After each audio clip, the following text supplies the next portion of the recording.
National Party New York chapter presents to Grenadians living in this part of the diaspora the biggest town hall meeting ever in New York. You are invited to attend as the headliners in Grenadian politics brings you the message from Grenada. From St. Andrew Northeast, come and hear youthful and vibrant Kate Lewis.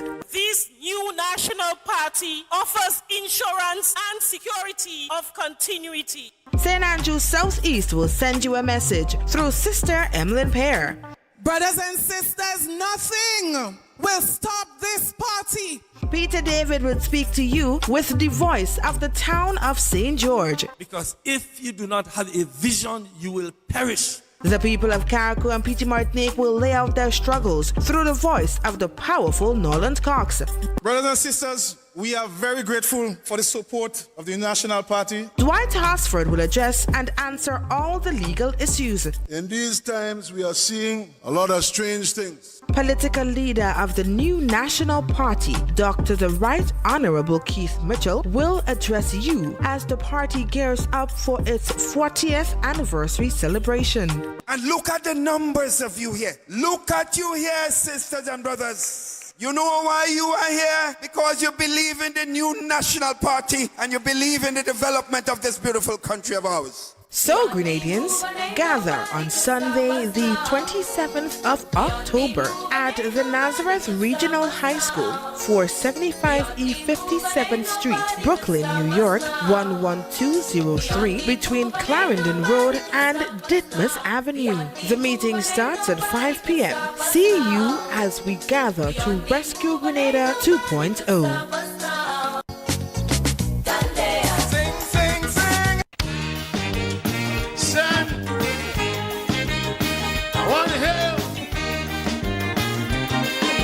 The youths walking in the dark. I want to hear.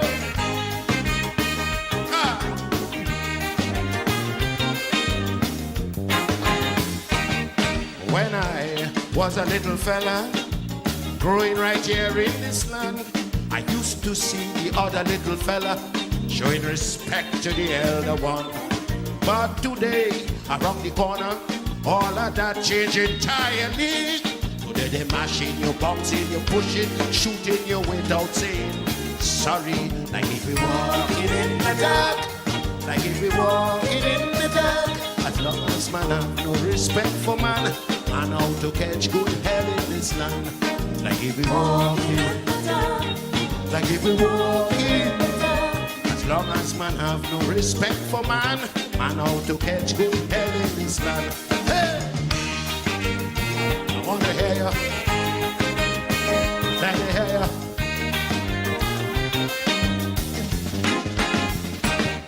When I was a little fella, growing right here in this land, I used to see a lot of ma and papa showing respect to little children. But today, he got some ma and papa going to be the children downfall. Because a lot of us just studying cash, not studying to train with kids at all. Like if we walking in the dark, I like walking in the dark. As long as man have no respect for man, man how to catch good hell in this land. Like if we walking in the dark, like if we walking in the dark. As long as man have no respect for man, man how to catch good hell in this land. Hey! I want to hear you. I want to hear you.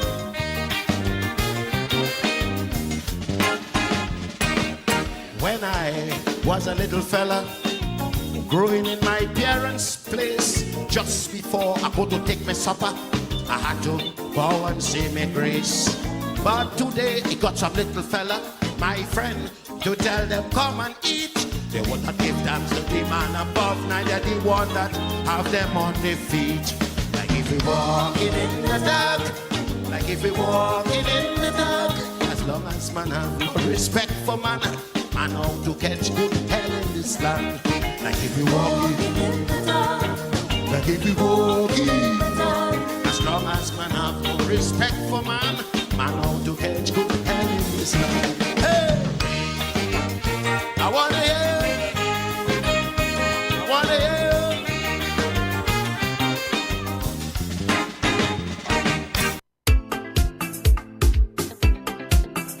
Whoa, whoa, whoa.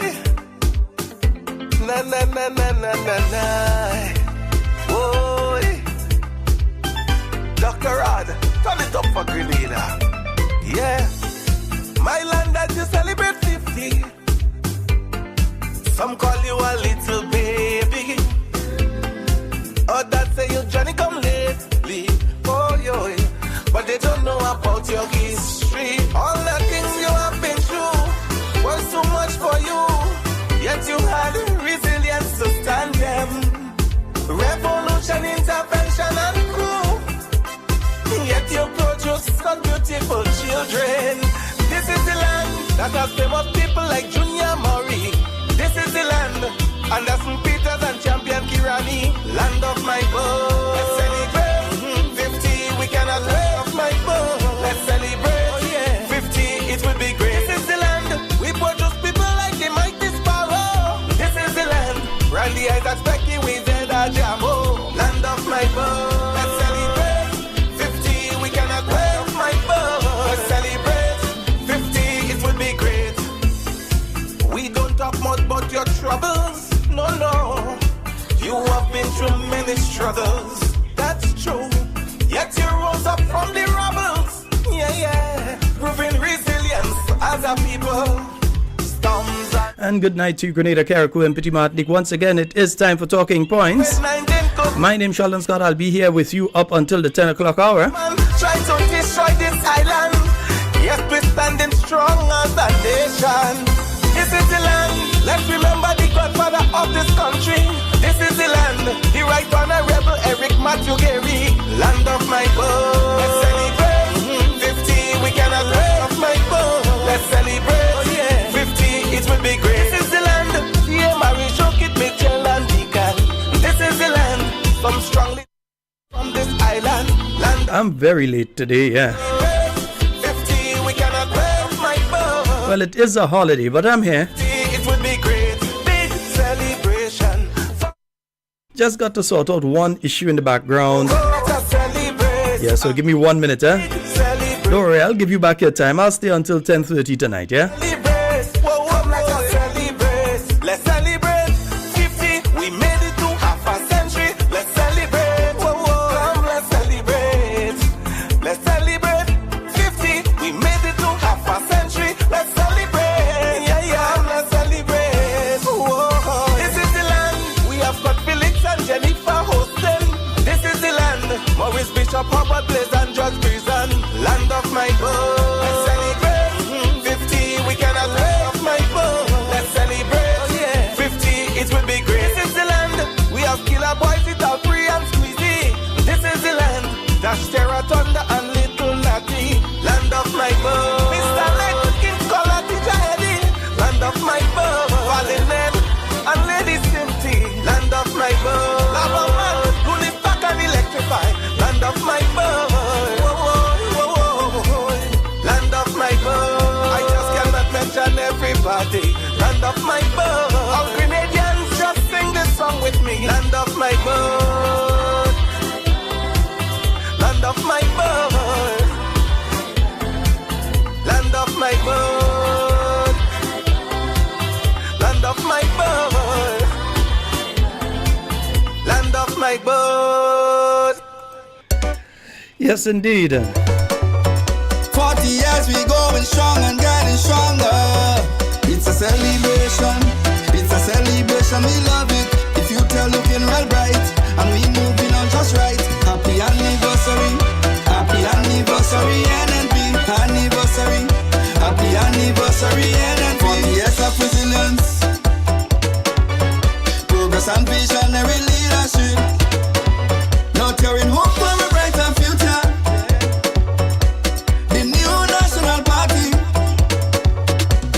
Celebration. And just for me to give you all a reminder, because remember the big day is tomorrow, yeah? Are you ready? Let's go! Grenada. Get ready as the new National Party invites all to its 40th anniversary fundraising bingo event. Sunday, October 27th from 5 p.m. at Victoria Park, Grenville. $100,000 in cash and prizes to be won. Imagine you can win a Suzuki Ignis hybrid car, $50,000 in cash, plus other fantastic prizes. Tickets are $60 for one or $100 for two. Free buses will be available island-wide. Don't miss it, or you might just see your neighbor driving a Suzuki Ignis. Sunday, October 27th, we're heading to Victoria Park in Grenville for the new National Party 40th Anniversary Fundraising Bingo. And indeed, folks, yes, that's taking place at the Victoria Park, Grenville tomorrow. It's the new National Party Bingo. Yes, so you could be taking a bus to go up and you could be driving back down because you could get a, is that what, a Suzuki Ignis? Right. A Suzuki Ignis motorcar. Also, $50,000 in cash and other prizes. So head on up there. If you've not contacted your constituency lead yet, I don't know what to tell you. I said to contact the office here over the past few days. And while I was saying that, some people wasn't paying attention. So you know what we end up with now? Some people trying to contact me now to ask me how to get up there. I can't help. It makes no sense messaging or calling me now to ask how to get up there. I'm very sorry. I apologize. But that is why I said every night contact the main office of the NNP to get the numbers of who you need to contact to get up to the bingo. I can't help people calling me every minute asking me about bus. I don't know. Yeah, nice. 40 years we going strong and getting stronger. It's a celebration. It's a celebration. I don't know anybody with the list who they could contact. Give me a call. Moving on just right. Happy anniversary. Happy anniversary NNP. Anniversary. Happy anniversary NNP. 40 years of resilience. Progress and visionary leadership. Nurturing hope for a brighter future. The new National Party. It's a celebration. It's a celebration. We love it. The future looking real bright. And we moving on just Why am I saying tomorrow? Yeah, community gate. Yeah, you see, that's the thing, you know. Yes, folks, it's taking place on Sunday. Not tomorrow, on Sunday. Let me correct that, eh? Thank you very much, Alban. Sunday. That's what happens when I'm late and I have to rush in studio and all kind of thing, yeah? And also, let me remind you all of this activity taking place Sunday. For those of you in New York, yeah, just head on out. The new National Party New York chapter presents to Grenadians living in this part of the diaspora the biggest town hall meeting ever in New York. You are invited to attend as the headliners in Grenadian politics brings you the message from Grenada. From St. Andrew Northeast, come and hear youthful and vibrant Kate Lewis. This new National Party offers insurance and security of continuity. St. Andrew Southeast will send you a message through Sister Emlyn Pear.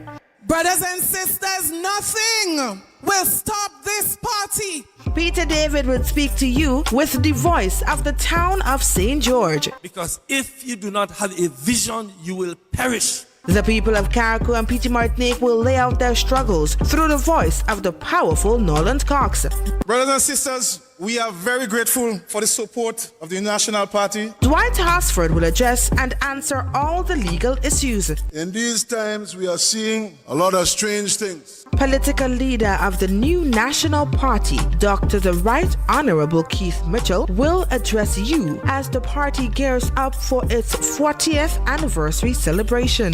And look at the numbers of you here. Look at you here, sisters and brothers. You know why you are here? Because you believe in the new National Party and you believe in the development of this beautiful country of ours. So, Grenadians, gather on Sunday, the 27th of October at the Nazareth Regional High School, 475 E 57th Street, Brooklyn, New York, 11203, between Clarendon Road and Ditmas Avenue. The meeting starts at 5 p.m. See you as we gather to rescue Grenada 2.0.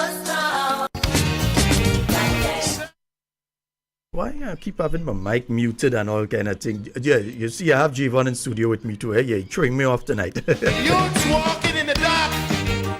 I want to hear. Yeah, the local one in the studio, in the background there somewhere. When I was a little fella, growing right here in this land, I used to see the other little fella showing respect to the elder one. But today, around the corner, all of that changed. So remember, folks, the bingo is taking place on Sunday. So you got up till the end of the day tomorrow and maybe Sunday morning to find out about the transport. I'm going to try to see if I could reach somebody that might be able to give me some numbers for people to contact for different areas. You see, all you must listen, last minute thing. That's the same thing I'm warning you all about with registration and making sure your name on the list.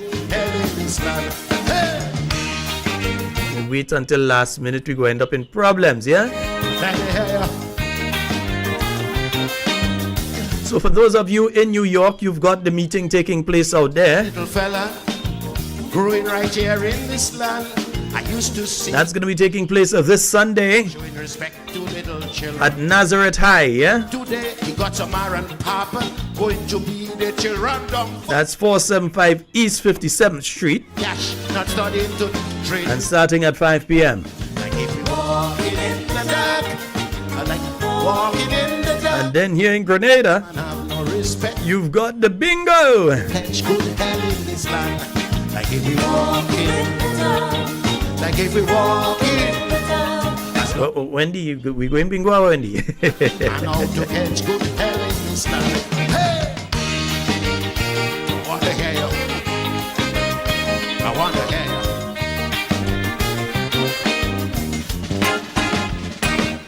When I was a little fella, growing in my parents' place, just before I go to take my supper, I had to bow and say my grace. But today, he got some little fella, my friend, to tell them, come and eat. They would not give thanks to the man above, neither the one that have them on their feet.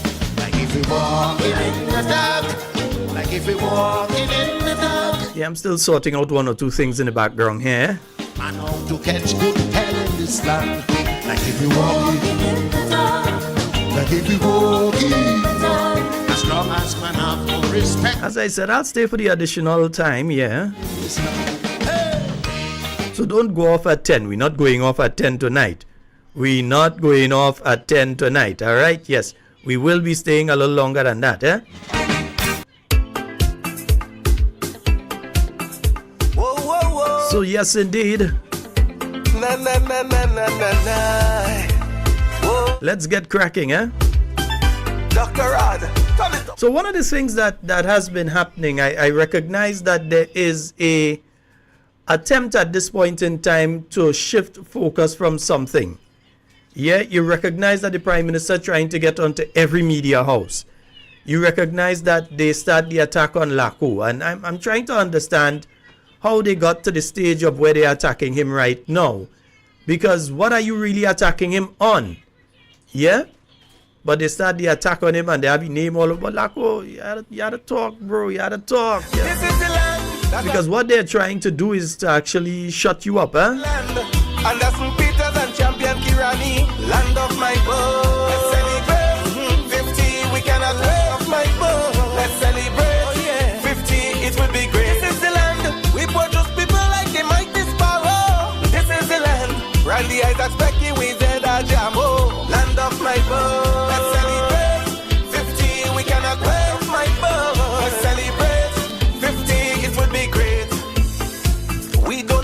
But your troubles, no, you have been through many struggles, that's true, yet you rose up from the rubbles, yeah, proving resilience as a people. Yes, I'm trying to get in contact with one of the organizers so that they could give you the information in relation to buses and so at least who you'd be able to contact, yeah?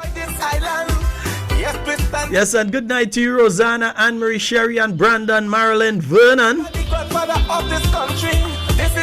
Yeah, that's the crew up there in Ford. A special good night to you all. I hope I'm seeing you all at the bingo on Sunday.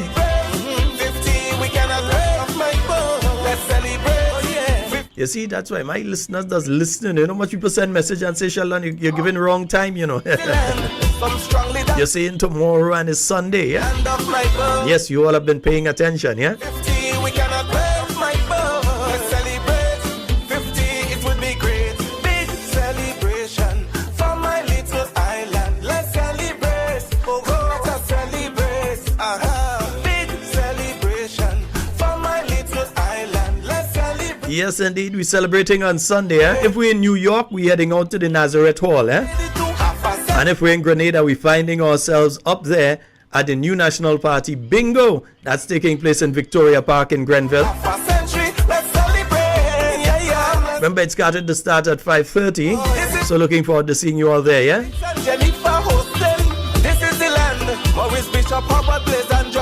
Some of the activities, but they're a bit way off, so we go advertise them another night, right?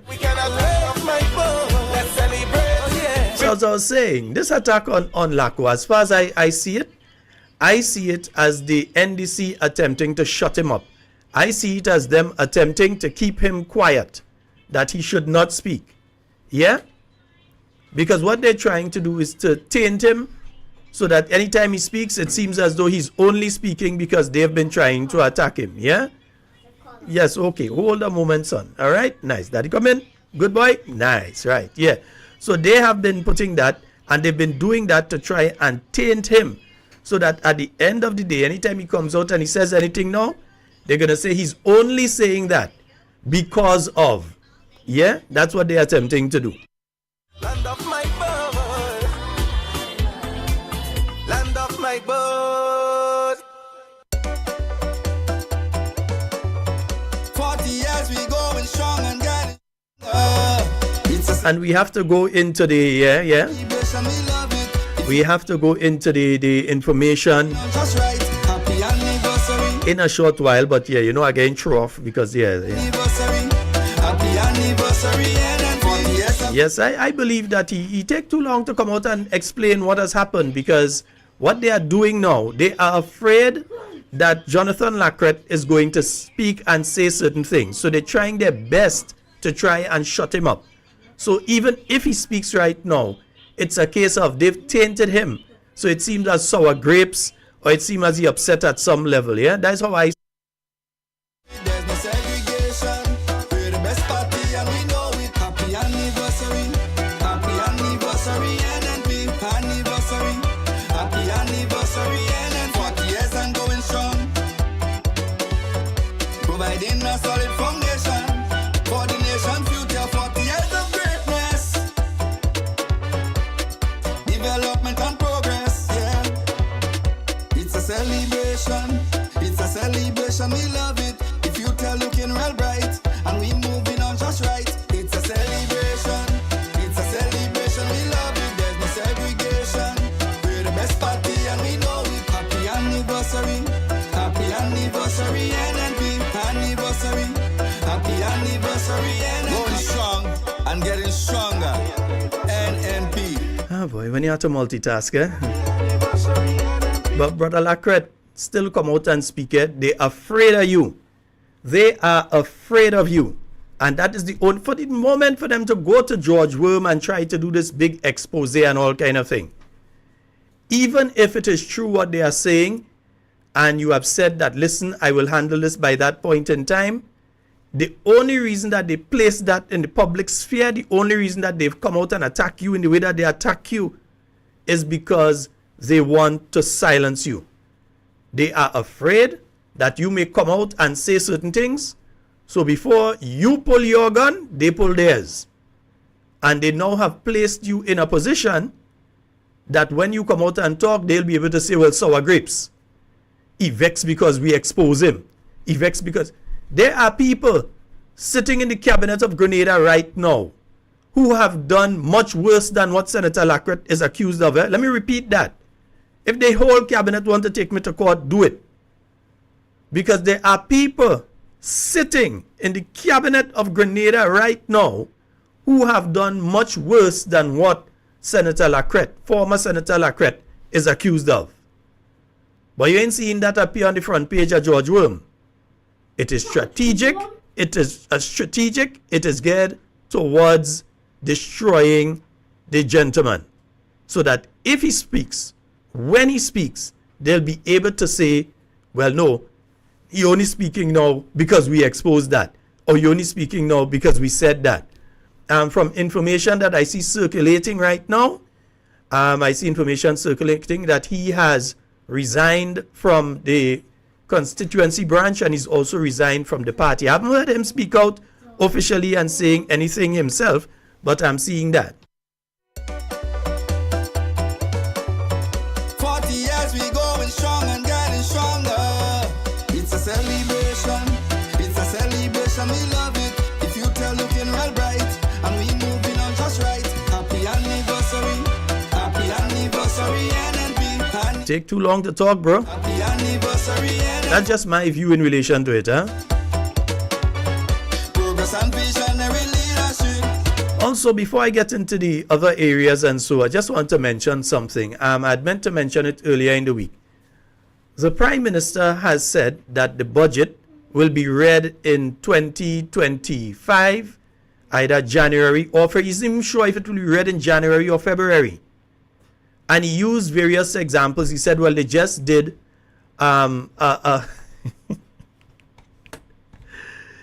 he said they just did a budget, well, the subsidiary budget, the what do you call it again? Yeah, in August, and that they've also decided that they're going to take the break on different aspects of. All of that has absolutely nothing to do with saying that you're going to do the budget in January. Yeah, absolutely nothing. It's a poor excuse. It's just a poor excuse. 40 years we going strong and getting stronger. It's a celebration. It's a celebration. We love it. The future looking well bright. Yeah, and I'm trying to find my clip of it. Yeah, I'm trying to find my clip where he's speaking about the budget and so on, because what he's saying is absolute nonsense. Yeah, and I will take your calls in and between.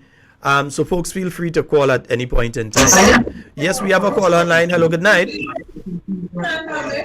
Hello, good night. Good night, Sheldon. Yes, you need to move away from the noise. Hello, good night. You need to move away from the noise. Hello.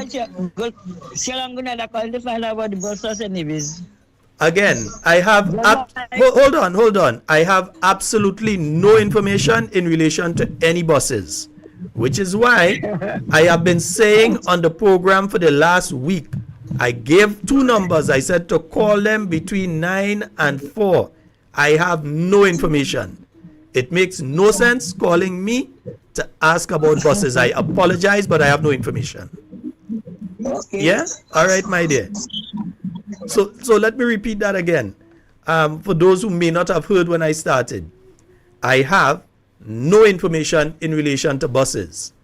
On this program, for the last week and some, I've given the number of the main office of the NNP and said to call there, and they would put you onto who it is that is organizing buses for the different areas. I don't have the numbers. It makes no sense messaging me or calling me.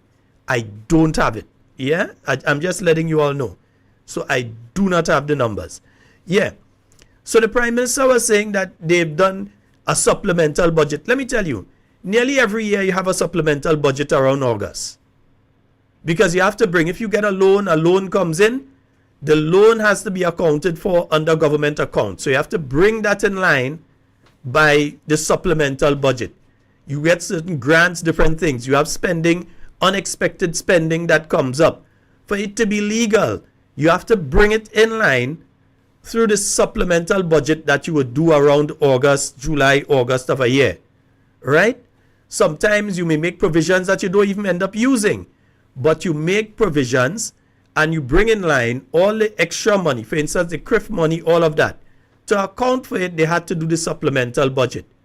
And if they've budgeted and there was a shortfall in how they budgeted, in other words, they thought that a project would cost them 10 million and that project ends up costing 15 million, and I know why I'm using them figures and saying that. If they find themselves in a situation like that, what ends up happening is that they would have to find the rest of money, but put the rest of money into the supplemental budget. But again, a supplemental budget is only up to the 31st of December. So you can't say that the country is going to be operating in January or February based on the supplementary budget. The supplementary budget has absolutely nothing to do with that.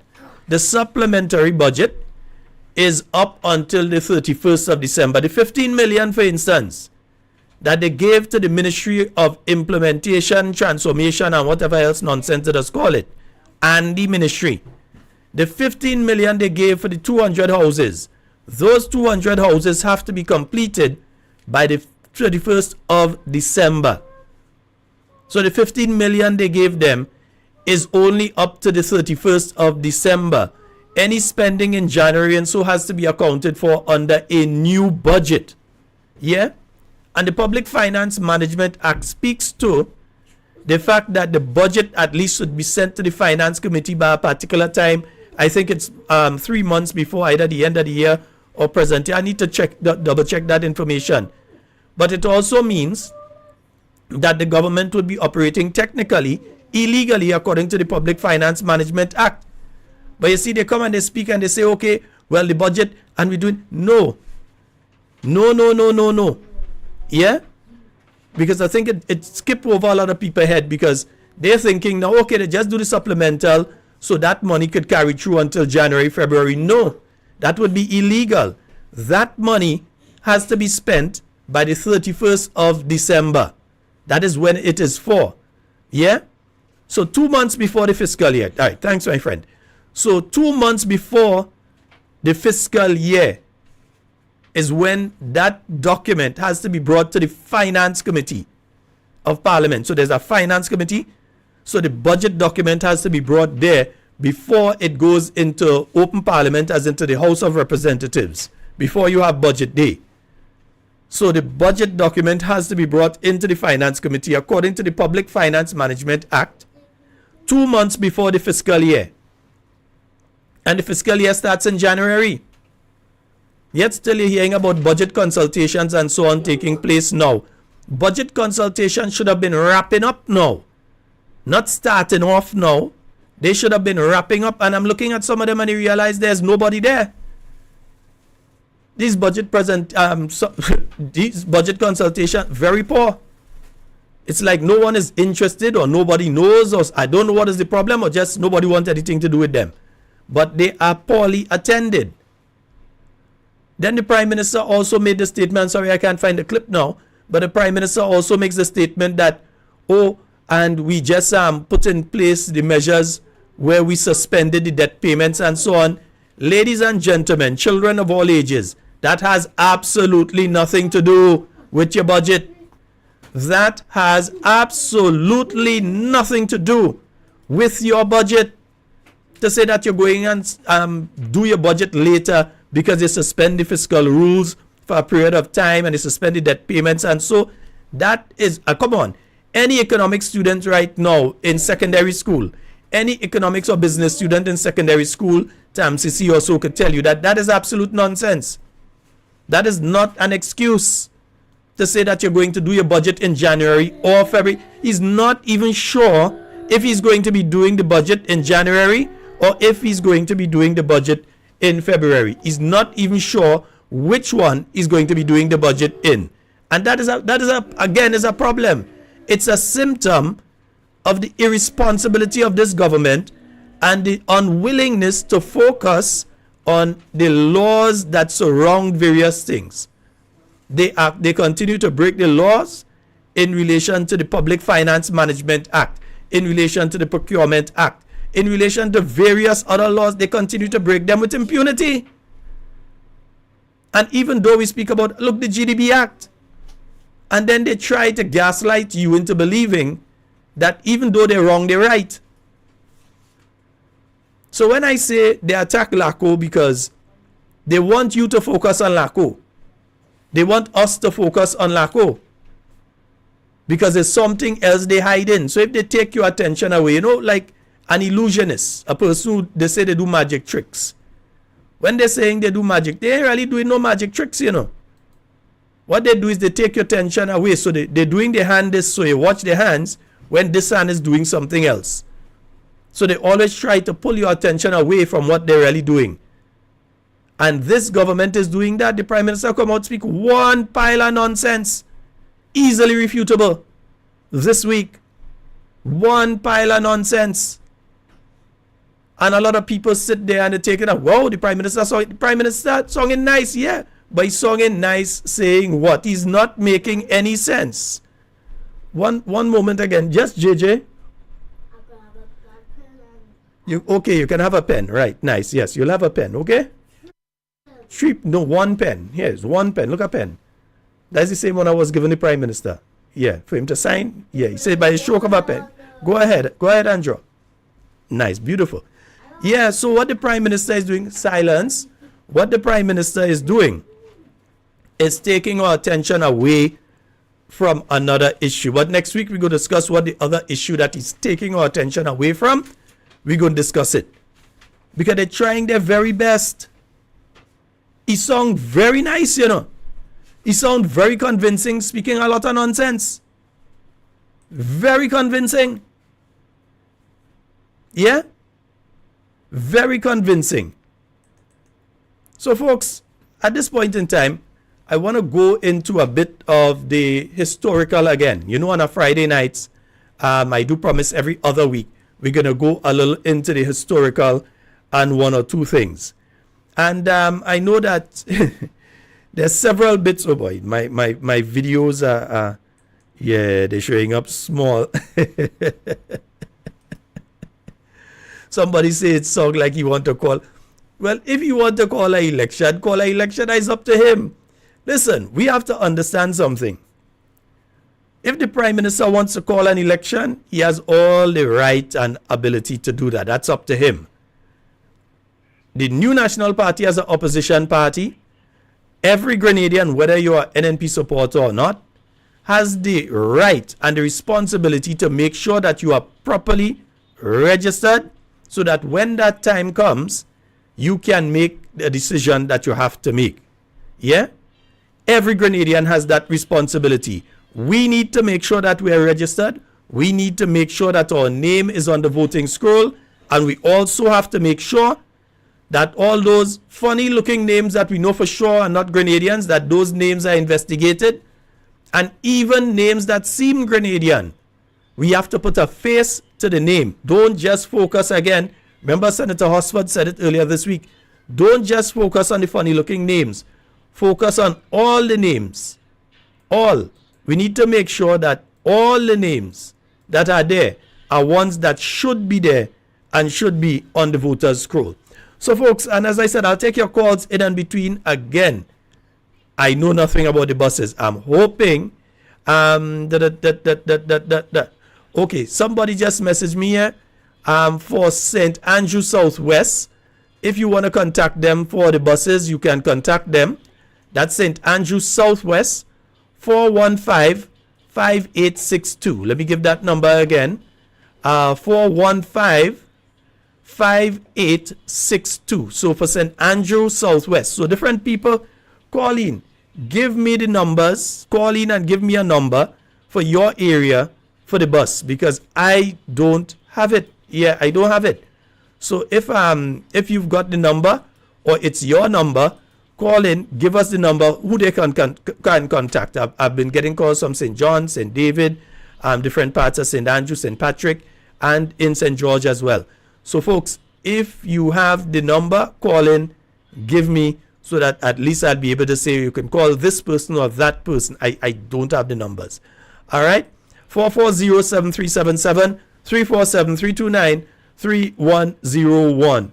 And you know, every time I take that time and I go through the tapes that I have, every time I go through them, and I remember people say, certain people in this country say that the New National Party did nothing, or the NNP does nothing.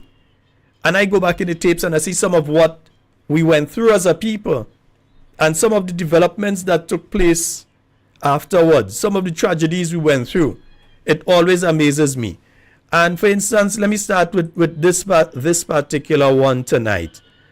We're going into the old stadium.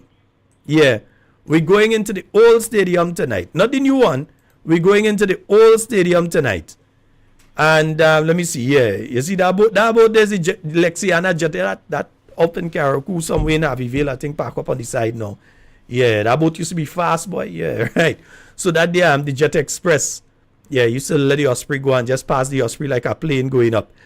But the activity that you're seeing there is Carifta Games 2000.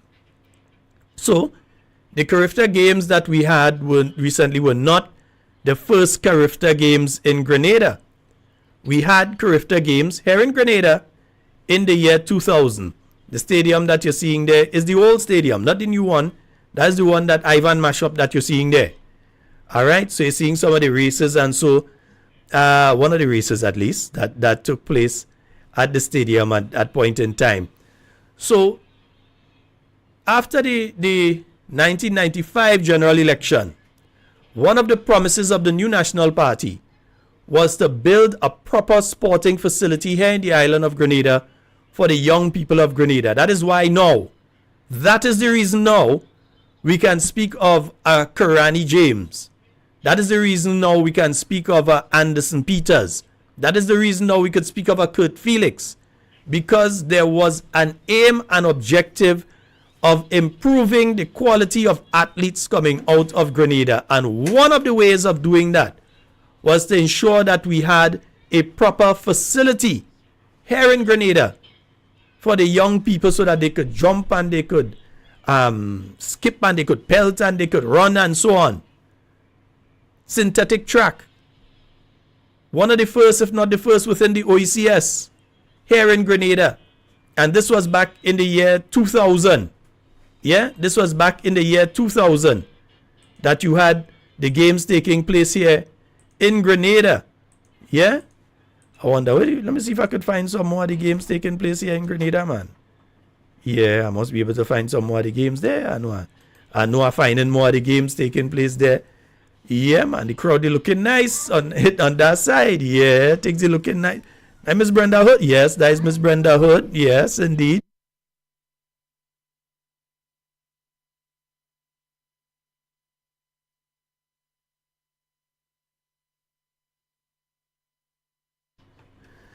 Yes, indeed, folks. So yeah, that was the games. Some from the games that took place there. And let me see. I'll pull up our next one for all you. You know. Let me see what I could pull up there. I think I have some more on the Carifta. I believe I have more on Carifta games here.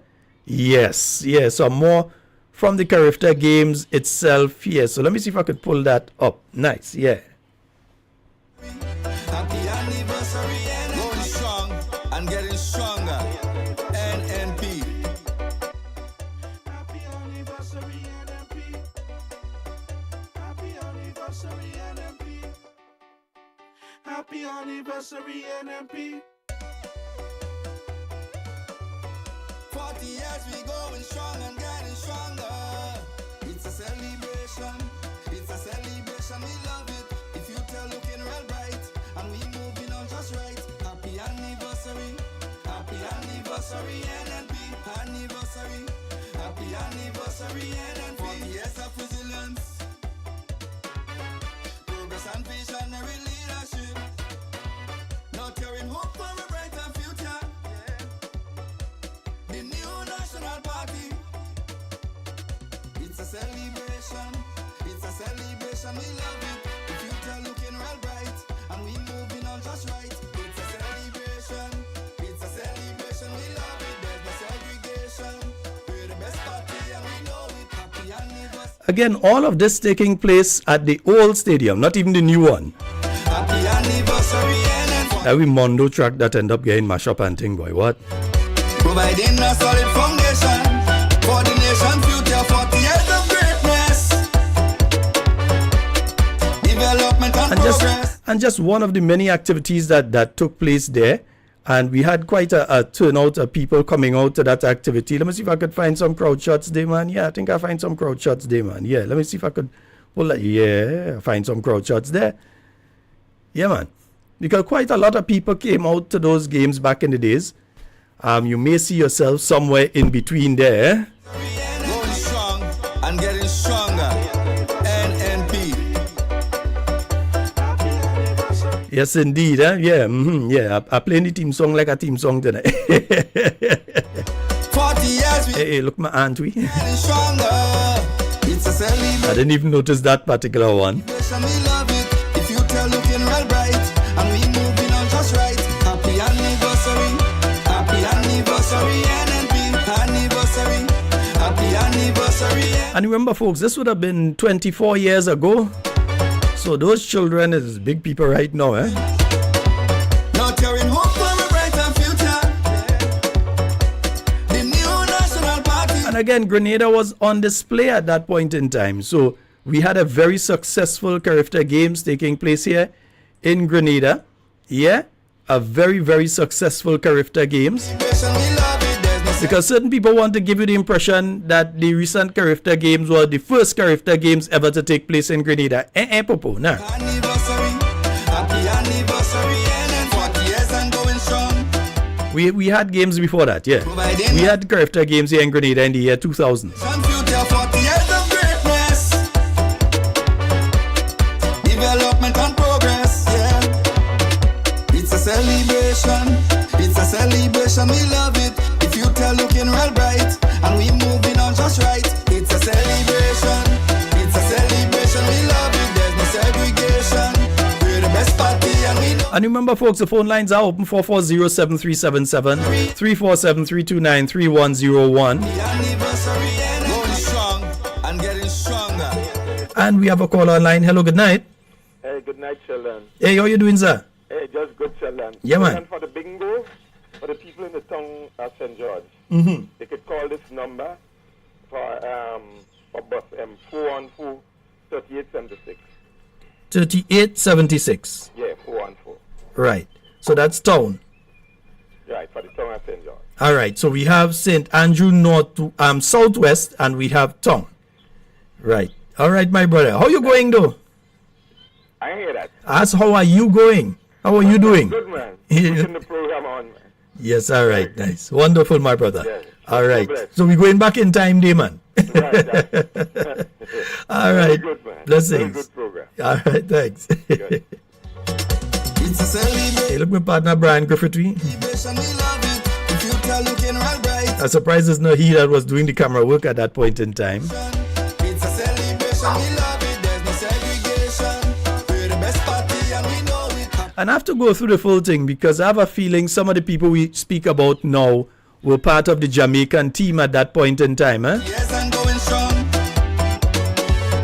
Might be very surprised that some of the athletes that came with the Jamaican team at that point in time are some of the top athletes that you've been hearing about in the last few years. Development and progress, yeah. It's a celebration. It's a celebration. We love it. The future looking real bright. And we moving on just right. It's a celebration. It's a celebration. We love it. There's no segregation. We're the best party and we know it. Happy anniversary. Happy anniversary, NNP. I'm not sure that Usain Bolt came though. Going strong and getting stronger. NNP.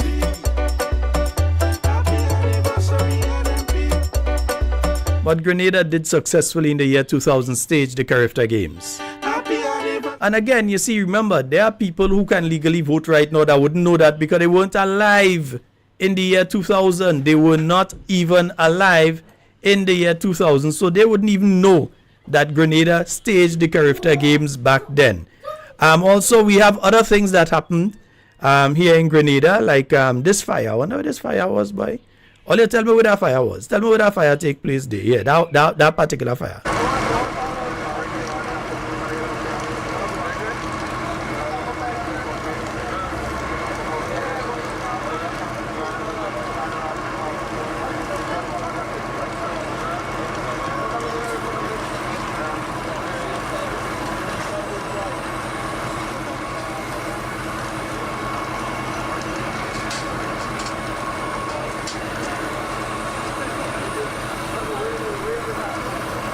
Yeah, somebody tell me where that one was now.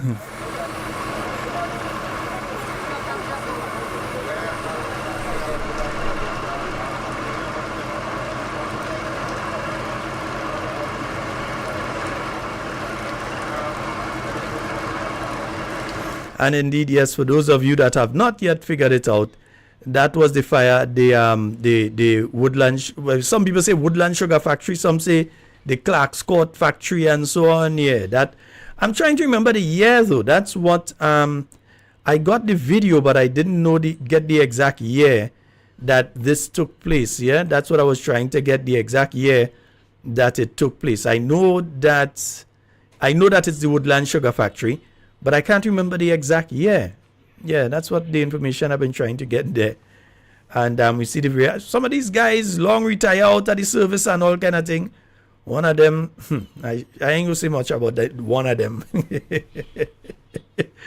And deceased Steffi, yeah, there is deceased Steffi there, and other officers attached to various units there, including the fire department at the sugar factory back at. Anybody can remember what year that happened? Because was just mentioning some of the challenges that as Grenada we have been through. And this, I just popped up on this one in between the stuff that I had there. I popped up on this particular one, yeah, of the Woodland Sugar Factory when it was on fire, damaging a business. You remember there are quite a few people that were working there at the point in time, and it did affect the employment, different things there at that point in time. Yeah.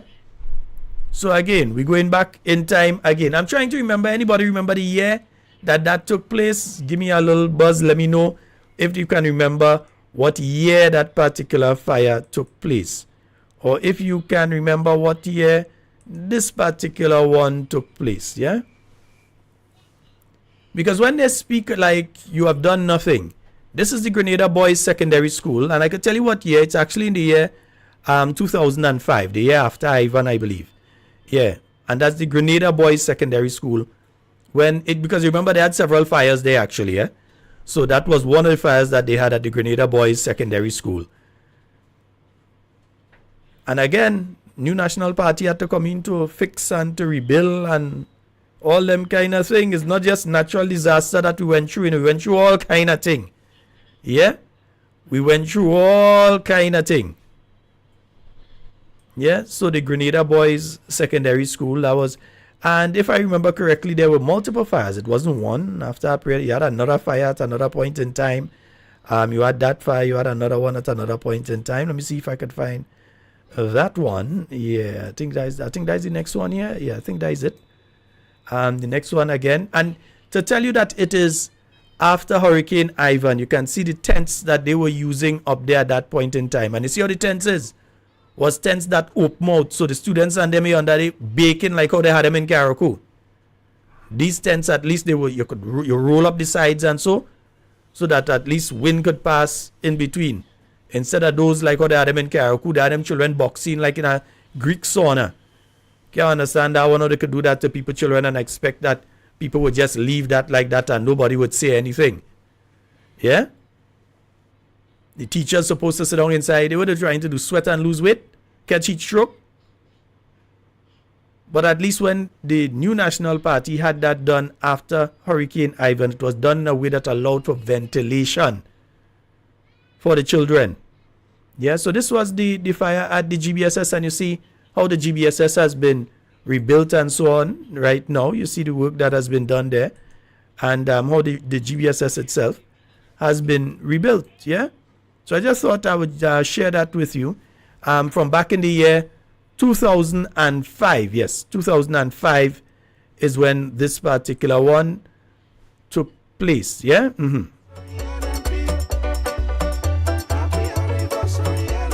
Yeah, some of the challenges that we faced, and I don't think, for instance, let me see if I could find the Ivan here.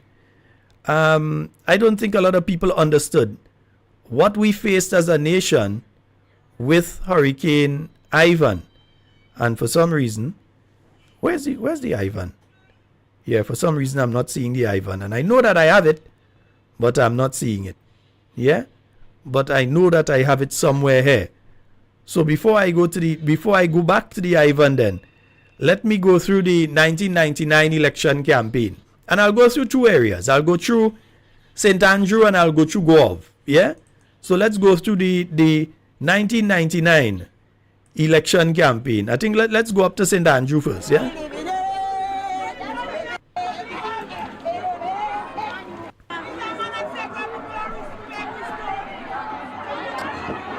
Yeah, and I'm just going to let this one run a little bit.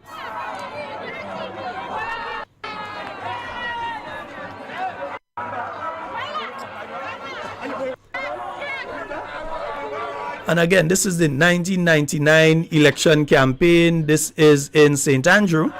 And Dr. Mitchell going around St. Andrew. Yes, this one is St. Andrew. Yeah, this is St. Andrew, I believe, yeah. In fact, no, this is actually in Guave, not St. Andrew, I'm saying. That's Guave. Yeah, just some of the faces also. That's Guave, man. And yeah, look the t-shirt. Yeah, that's Guave.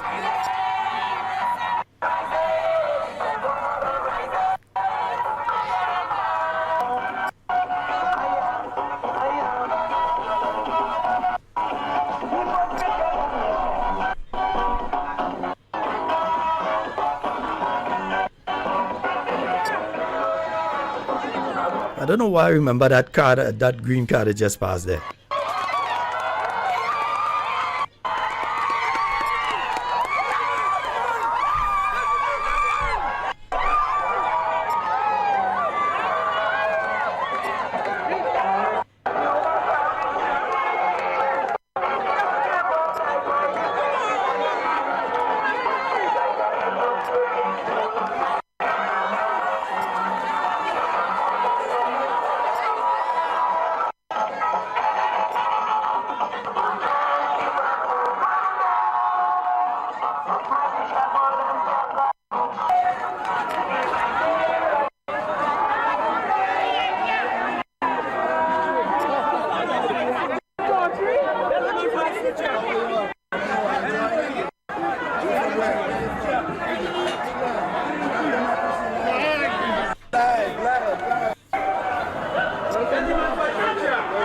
And remember the challenges that we were facing at that point in time for the 1999 election. You had people who left the party and decided that they're running against the party, all sorts of things.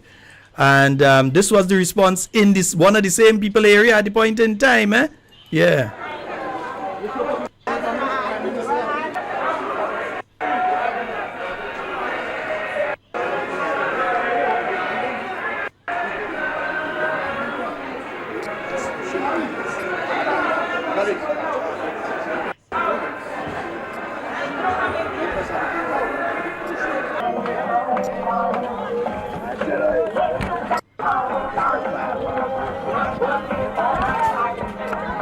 One of the worst things to do is interfere with an NP, you know.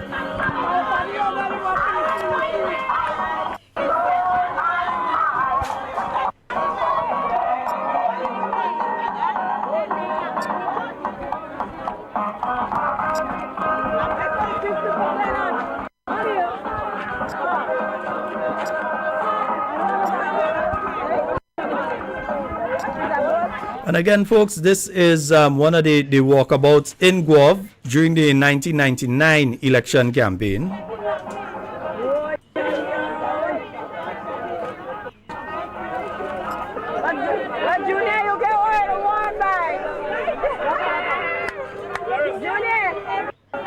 Okay, someone told me the sugar factory fire was in 2003. So that would actually be before Ivan, eh?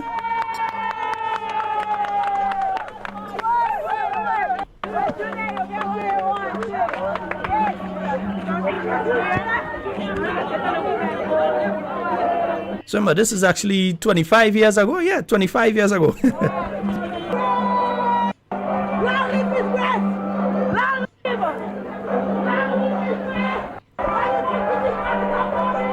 And remember, this was in the constituency of one of the defectors, huh?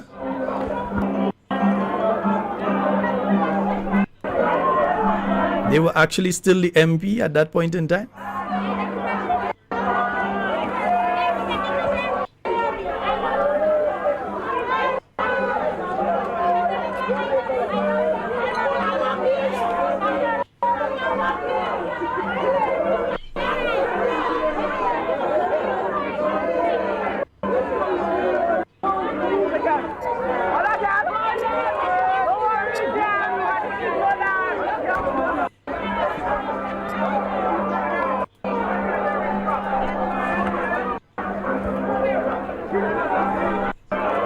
So I was just letting you all see a bit of that particular one. Yeah, I know all you see people at all, you know, all kind of thing. Yes, indeed. I know all you see people all, you know, man.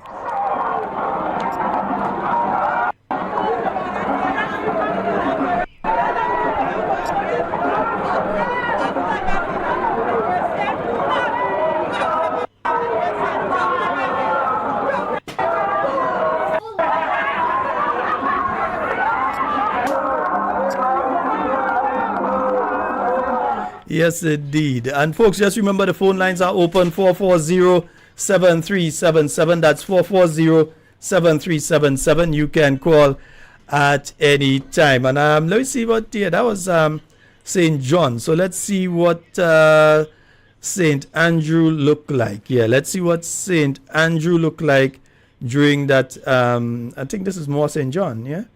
Yeah, this is more of St. John, I think, that I have here. Yeah, more of St. John.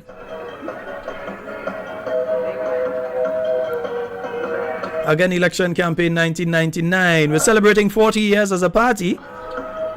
And we have to look back to look forward, eh? I have to remind some people. Other than money, NNP this, NNP stay there and feel NNP. Stay there. I'll go on the hard way.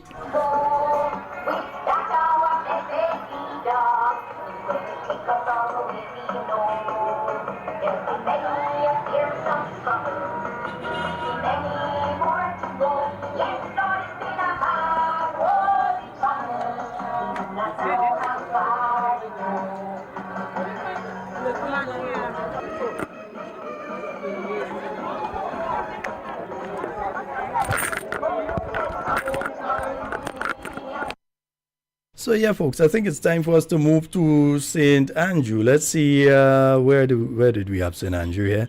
I believe we have St. Andrew somewhere around here. Let's move to St. Andrew and see what St. Andrew was looking like. This one, not this one. Yeah, not you. Not you. Yeah, I'm trying to get the proper one up and running here. And there's one particular issue I want to deal with there extensively tonight as well, huh?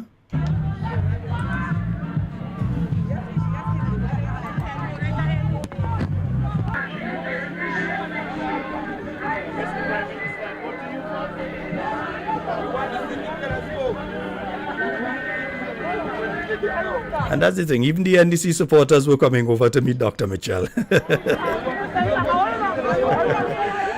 And that's the thing with politics in Grenada, eh? Yeah, at least for the majority of us, we don't take it away where you have to be upset or not interact with somebody because they belong to another political party, yeah?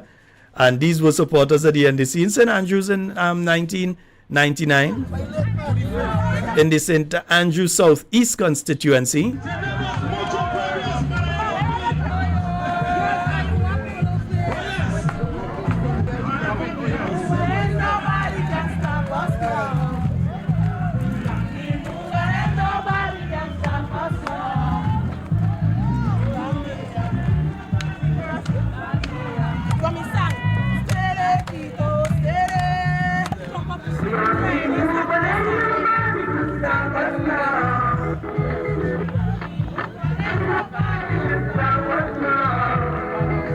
And again, you see in front there with Dr. Mitchell, the late Alan Maguire.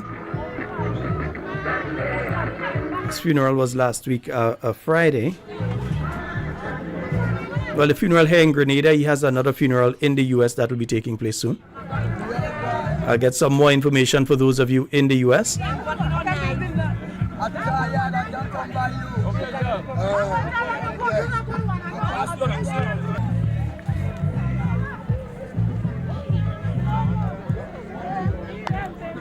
Again, the 1999 election campaign.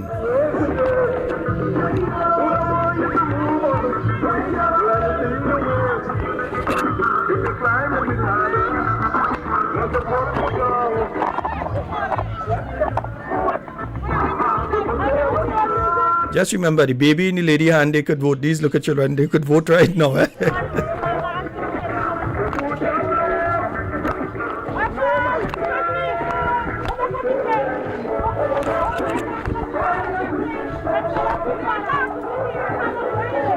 And I could assure you that road ain't looking like that right now, though.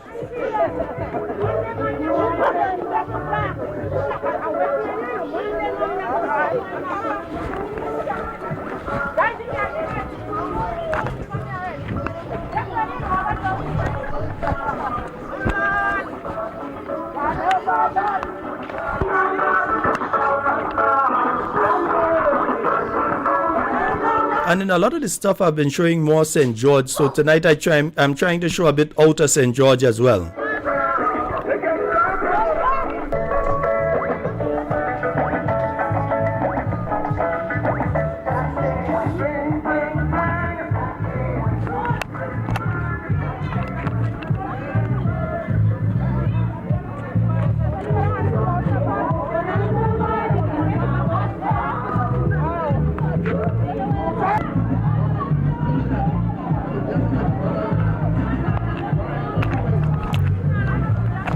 And for the life of me, I'm trying to remember the elder gentleman to the front there, the gentleman with the khaki pants. I'm trying to remember his name, you know.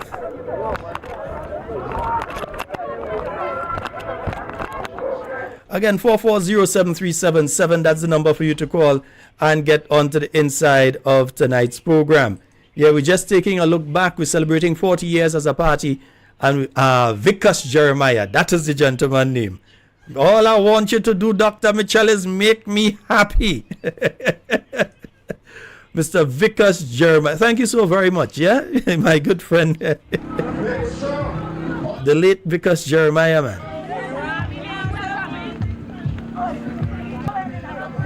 Dr. Mitchell, all I want you to do is to make me happy.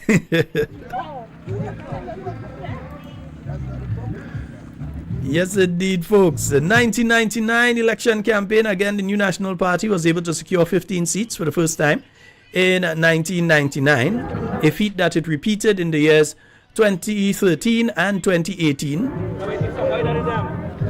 And let it play around with us and feel we ain't going to do it again, eh?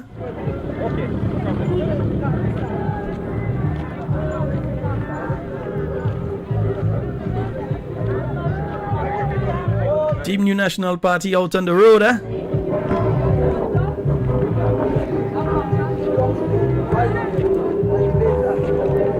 Yes, indeed, folks. And let me get some more here for you, because I know I did get some stuff in relation to Hurricane Ivan a little earlier.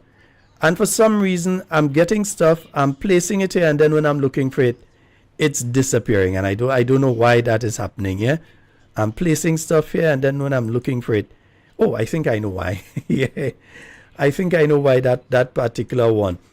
I'm just going to give you all a look around when Hurricane Ivan passed by, a look around parts of St. George, how we were looking after Hurricane Ivan, just a couple of weeks after, yeah? Nice, yeah.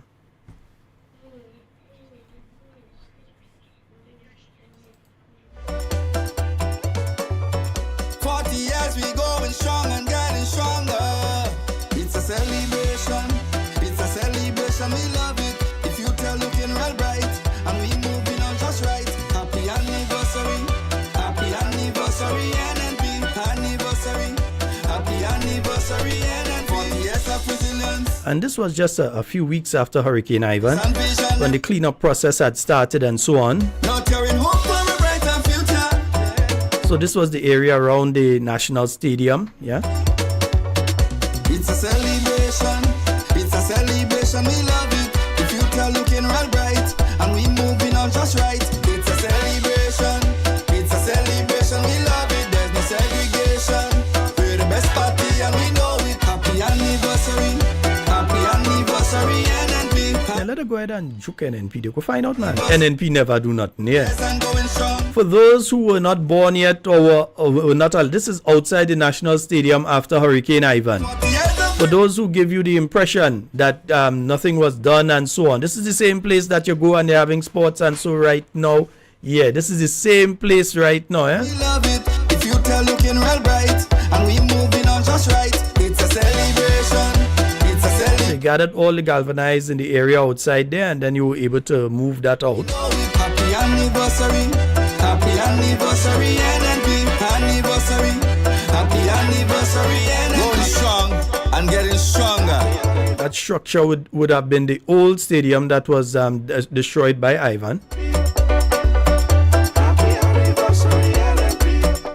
And remember that point in time, because I see the present administration keep trying to think that, oh, it take NNP so long to do. NNP didn't get $100 million 2 weeks after the hurricane passed. NNP didn't have to deal only with one part of Grenada. They had to do with the entire country, the entire state of Grenada they had to deal with. So it was not a situation where the New National Party only had to deal with one part of Grenada. They had to deal with the whole of Grenada. Yeah? The whole of Grenada. But they give the impression now that, hey, we are fixing things faster than the NNP did it, and we're fixing things faster than the New National Party had done it, and so on. Well, you all have the money. The NNP didn't have the money. We had to go to donors conference and all sorts of things to try and raise the funds. This was the Cathedral of the Immaculate Conception in the town. This is what happened to it during Hurricane Ivan. Yeah? But they tried to give you the impression that NNP didn't do nothing, and according to one idiot, it still had people with tarpaulin up to a couple years ago. It still had people with tarpaulin on the house from hurricane. Absolute nonsense. They lie. There's no other two ways of saying it. They lie. But this was the main Catholic church on the island, the Cathedral of the Immaculate Conception. In St. George, roof gone, totally destroyed, really. The structure itself was up, but the roof was gone, and inside was badly beaten. Yeah, it was a serious situation that took place.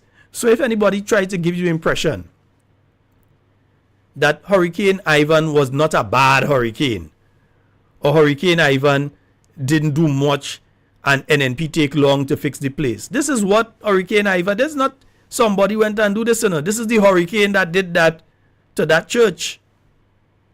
Hurricane Ivan did that to that church.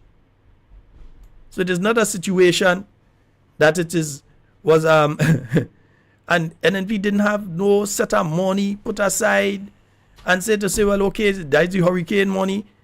Yeah, that was not the case. You didn't have no CRIF. CRIF didn't exist. CRIF came into being in 2007. So there was no CRIF money for you to get. You have one MP standing up in the House of Parliament speaking nonsense about NNP didn't join CRIF and Ivan hit. There was no CRIF. CRIF came about because of Ivan. These are some shots of the town of St. George. And if you're pretty observant, you'd recognize that the cruise ship terminal was under construction at that point in time. So you're seeing the jetty already in place, but the buildings are not there yet. But you're seeing the jetty was already in place for the cruise ship terminal in one of the shots that was shown there a while ago. And this was the town of St. George. It's blue roof all over. That is not the case now. It is not the case now if you're looking at the town of St. George. But some people trying to give you the impression that you still have a set of blue roof all over the place. It is not the case now. Yeah? But then we know that some of them are strangers to the truth, so we can't depend on them to, we can't depend on them to talk the truth, yeah? They're strangers to the truth. 40 years we going strong and getting stronger. It's a celebration. It's a celebration. We love it. I believe this is the police headquarters at that point in time. Just right.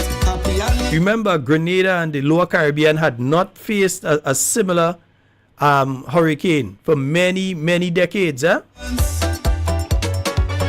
Progress and visionary leadership. Not carrying hope for a brighter future.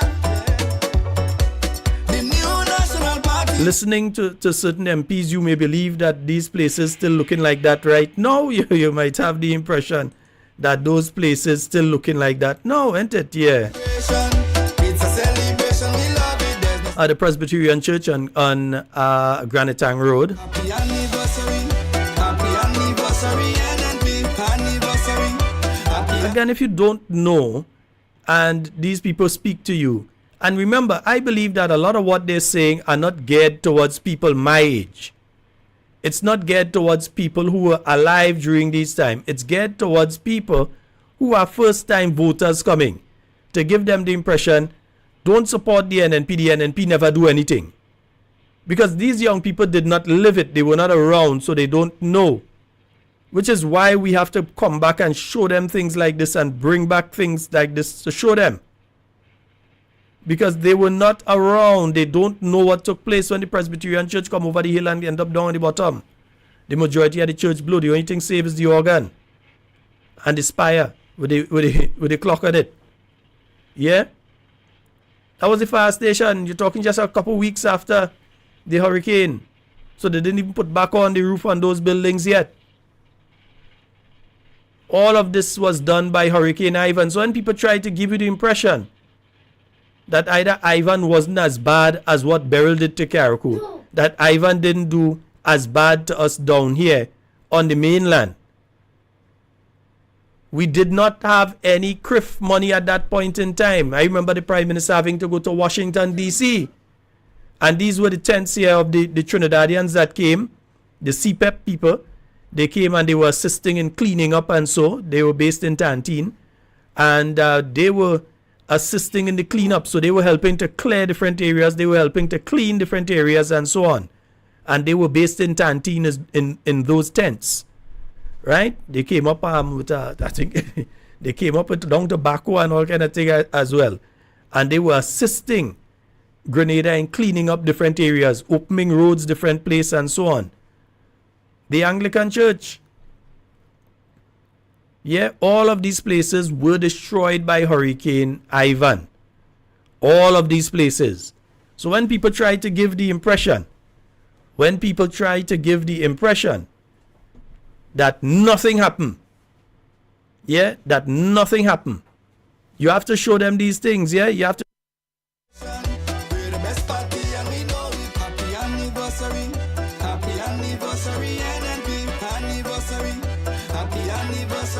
Going strong and getting stronger. NNP.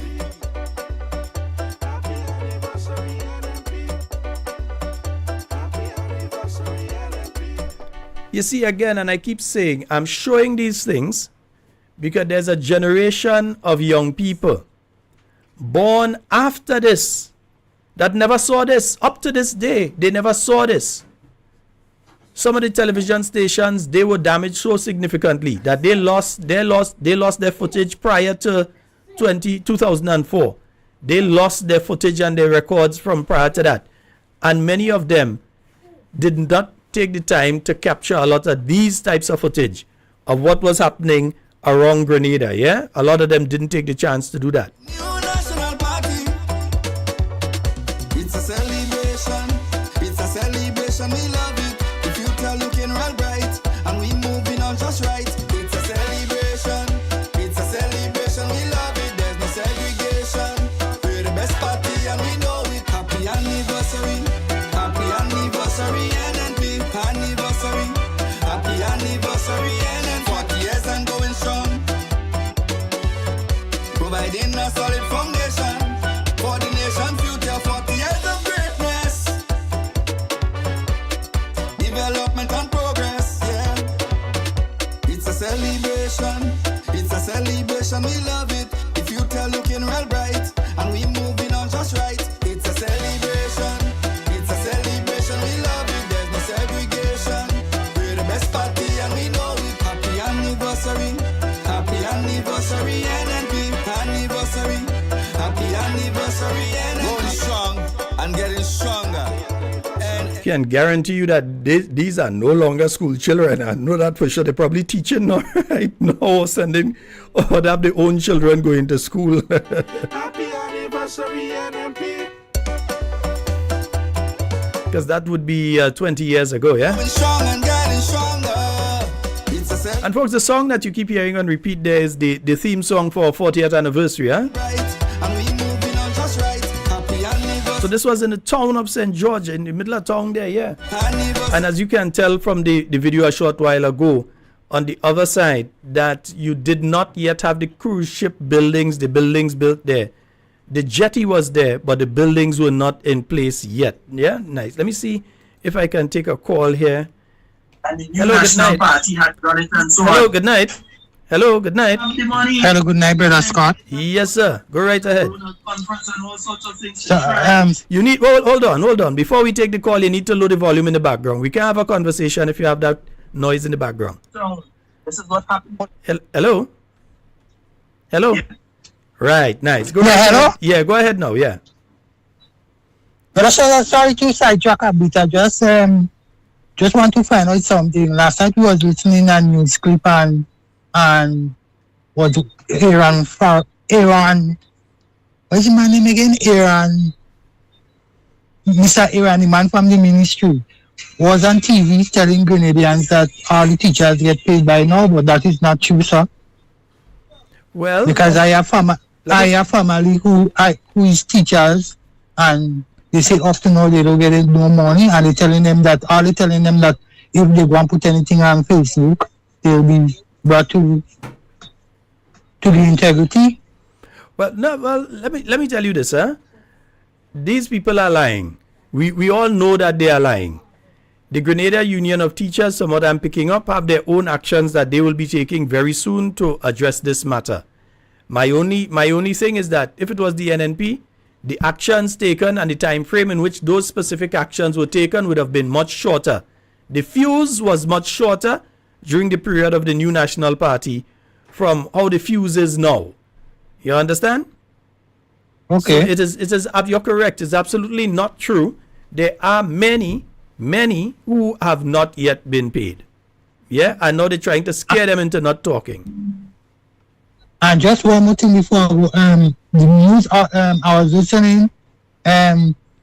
Pastor Devon Roche, can you when you don't have to be tonight, but when you get like during your program, can I discuss to Grenada what is it a swine or whatsoever that they want to put up on a shrine upon the food?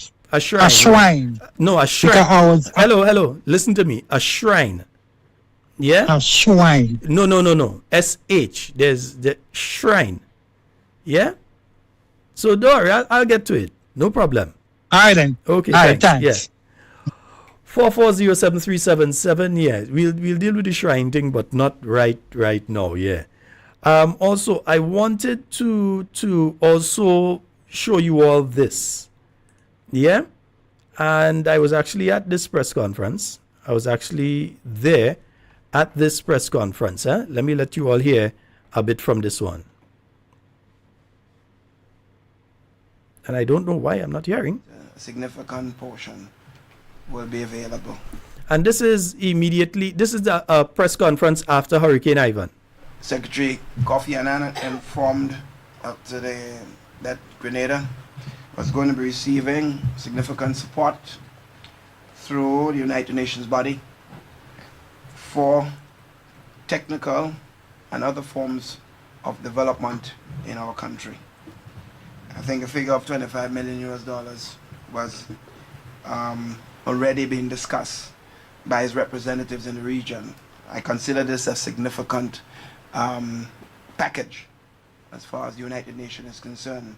And he has agreed to use his office to continue to mobilize resources from the international arena for our country at this time.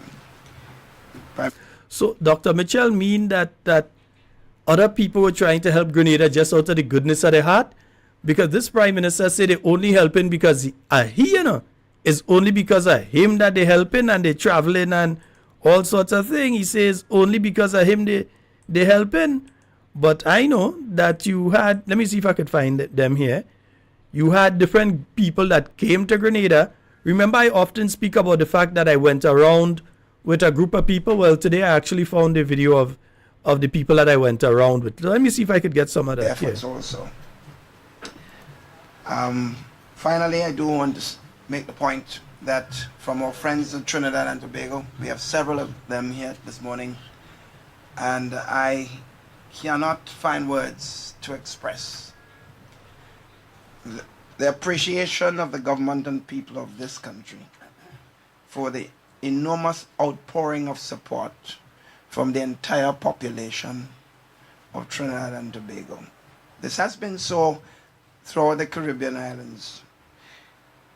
But I must say, because of the historical connection between Grenada and Trinidad and Tobago, there has been a certain bond and a certain... So wait, you mean, Dr. Mitchell, you mean that the present Prime Minister wrong because he says because he that Trinidad and Guyana and all of them help, But anyway, let me listen to Dr. Mitchell. Emotional contact that I have seen, which is difficult to express in words. Every citizen of Trinidad and Tobago, at all levels, from the political leadership down, you could feel the warmth and appreciation for what the Grenadian people are going through at this particular time. And I want to take this special opportunity to thank them all. Many of them are here with us this morning. And we also have our friends from Guyana. Guyana, as you know, is a country that has enormous economic problems. But when the president heard about our problem, he dispatched a boat with over $350,000 worth of sugar to Grenada. 100 of his military personnel, military construction personnel, will be here with us. I think there's an advance party of 5, I think, who've landed there this morning. I'm sure we'll probably be hearing from one of them. So in short, it's not the first time that we have boat coming up from Guyana or Guyanese soldiers here when we have something. It has nothing to do with Deacon Mitchell. Shortly. But I do want, outside of the other support, like food and other things that they've sent us, it is a clear demonstration of the kind of support that we have received from the entire Caribbean, a poor country as Guyana, making that level of sacrifice to help us in this hour of need. And just to say also, from Trinidad, there has been an agreement from a private sector group in Trinidad to bring a plant to Grenada shortly to produce galvanized, which will take care of a good measure of the needs of the country for the building of homes that we have to do at this particular time to take care of the problems of housing in our country. Friends, on this note, I would like to introduce. Yes, indeed, folks. And then you had several people that came. Remember I told you all about the Rose Foundation? Let's hear about the Rose Foundation. Honorable Ministers, Minister of Education, Minister of Agriculture, ladies and gentlemen of the media. My words will be very few, very short, because my pleasure this morning is simply to introduce the heads of agencies from Trinidad and Tobago and other persons who have come to provide assistance in the continuing exercise for 1, relief, 2, transition, and 3, the reconstruction of the socioeconomic environment of Grenada. First, I would like to introduce the resident representative for the United Nations Development Program in Trinidad and Tobago, Dr. Inyang Ibang Hastrap, accompanied by the Deputy Director, Mr. Providas. On my extreme left is Mr. Dennis McComey, representing the Trinidad and Tobago Electricity Commission. Then next is Mr. Ray Braffett, the Executive Chairman of the Solid Waste Management Company of Trinidad and Tobago. Next to him is Mr. McSween, Deputy CEO of the Airports Authority of Trinidad and Tobago. Then Mr. Errol Grimes, Executive Chairman, CEO of the Water and Sewerage Authority of Trinidad and Tobago. Ms. Julia Squires Allard, representing the Credit Union League of Trinidad and Tobago, and Mr. Virgil Patrick, CEO and Chairman, representing GBEST Consulting Firm. And each one will address you briefly and indicate what they have brought to the table at this time. So, Honorable Prime Minister, members of the Cabinet, I have the pleasure to now invite each individual to share very briefly. Yes. So maybe if we can just use the mic. And folks, I'm playing this because I want people to know that it is not a situation that nobody came to assist Grenada and nobody came to help Grenada after Ivan. Because a lot of people didn't see this press conference. You know why a lot of folks did not see this press conference? Because a good portion of the island had no electricity. There was no electricity. So a good amount of people here in Grenada never knew of all these folks coming and trying to help Grenada and trying their best to see how they can assist Grenada. Yeah? Whether they come from the UN or the UNDP. In fact, let's hear some of them speak. Team that was here for about 10 days, they have now completed their work and have left. Our role so far has been, firstly, in terms of coordination, and that I think is a very, very important role. We have been facilitating the coordination of efforts from other UN agencies, UNDP, UNICEF, PAHO, the ILO, and others that are presently on the ground, and some of them not here, but channeling support, technical and other types of support through us. We've also been helping with the relief effort. A lot of our support has gone into the work of SEDERA, supporting the work of SEDERA and NERO in the relief efforts. And we have also contributed financially towards the disaster assessment work that has been done. We've launched a flash appeal, and we have supported the current assessment that will go towards the World Bank meeting next week. Thank you.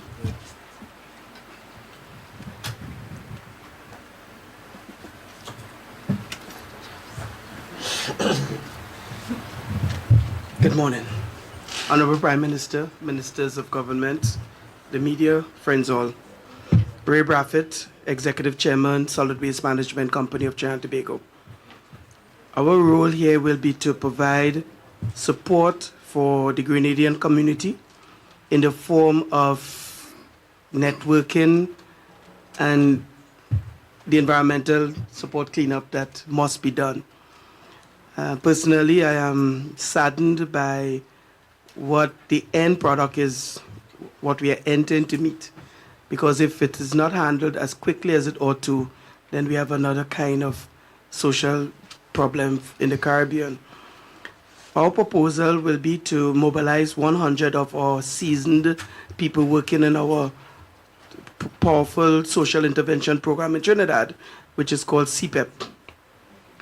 Our intent is to bring the 100 here to lead the process with a transition to a Grenadian-led as we settle.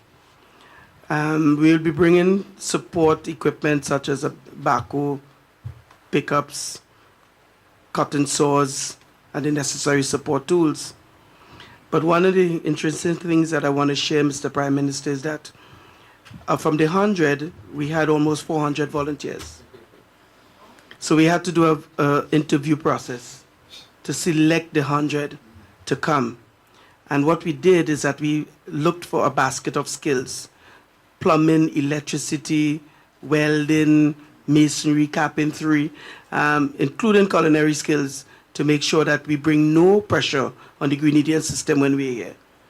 So we propose to mobilize on Monday, and inclusive will be all the tents and cots to support the team.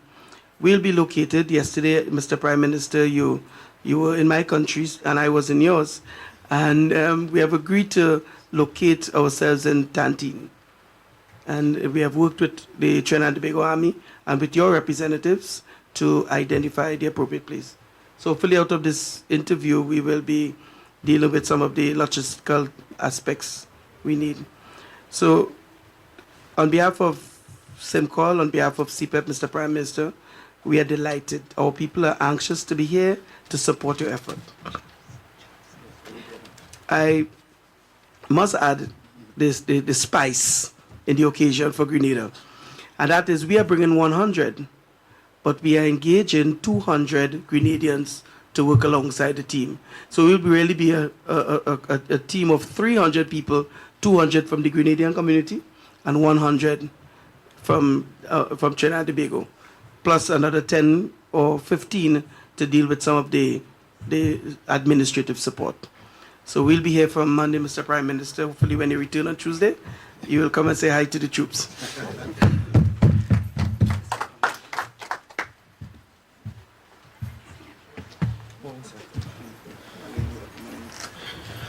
Honorable Prime Minister, members of the Grenadian Cabinet, members of the media, ladies and gentlemen, I am Dennis Makumi, the Corporate Communications Manager of the Trinidad and Tobago Electricity Commission.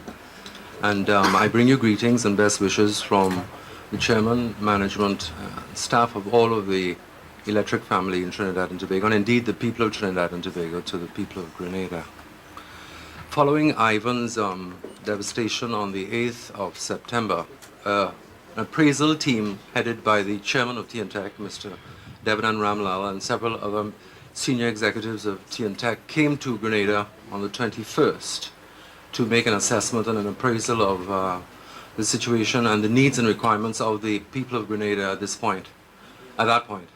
And a few days later, we sent crews, equipment, and human resources to the island of Grenada and have been here since the 21st of September, trying to assist with the relief effort and to contribute positively to the restoration process, electricity being such a valuable factor, an important factor in the restoration of socio-economic well-being and the quality of life on this island. So since we've been here, we've been doing a lot of work. We're very, very pleased that our crew of 20 have been able to accomplish several things. They were initially located at Grenada to deal with the main feeder at Grenada, but they have now been relocated to Carriacou and have to this date been able to restore most of the commercial areas, most of the commercial banks, and one or two other very, very important utility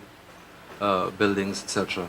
I'm pleased to tell you that by the time you come back on Tuesday, your area, your residential area, will be electrified, because it's obviously it's a very complicated and very, very messy job of untangling all the poles that have fallen and all of the conductors that have blown, etc. But we're working very hard on it.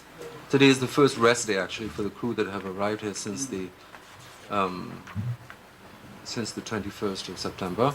And I think I'd like to really introduce to you the man who's been leading the whole initiative on the ground. Just to give him a round of applause, please, because he and his other 19 men are heroes. And Mr. Hugo Ford, wearing his big yellow jersey, is on the ground, and we intend to be here and to enhance the work that's already done by sending more crews and more people across as needs be. So basically, unless you have any questions, that's about all we have to say. We're glad to be here. Thank you. Thank you very much. Mr. Prime Minister, I've been asked to add a nutmeg to the discussion. I added the spice a moment ago. And that is, I said that 200 Grenadians will be working alongside our people. What I meant, they will be employed working with our people. All right, so I needed to add that as well.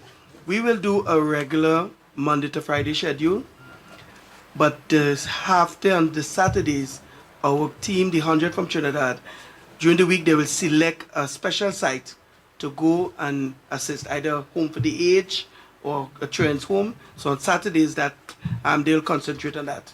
That will also allow the Grenadian community, those who will be working with us, to go back into their own communities, because they will have their personal reconstructions to do. So we will focus on the Monday to Friday and the Saturday assist in a social activity. And we'll expect your point people to guide us in that regard.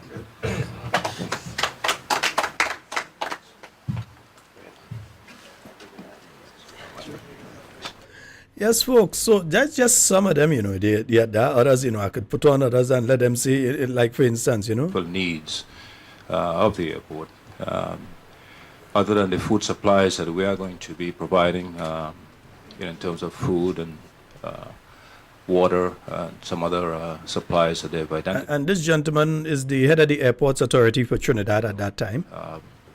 Is providing some 60,000 or so square feet of tarpaulin, which will provide a roof for the entire terminal for the crash and fire and rescue terminal, the garages and so forth. So within a relatively short time. We're planning on having this shipped as early as the beginning of this coming week. In addition to that, I've committed to providing operational and administrative expertise as you go through this recovery process. So we have the resources available at any minute's call. Again, this is going to be a continuing process for us. So as the airport management here continues to assess its needs, we are going to be there next to you in order of providing you whatever is required to get it up.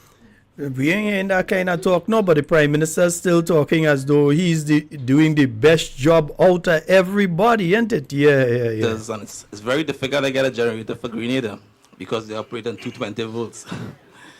But we were able to source 2 generators to help that whole process of restart of their facilities.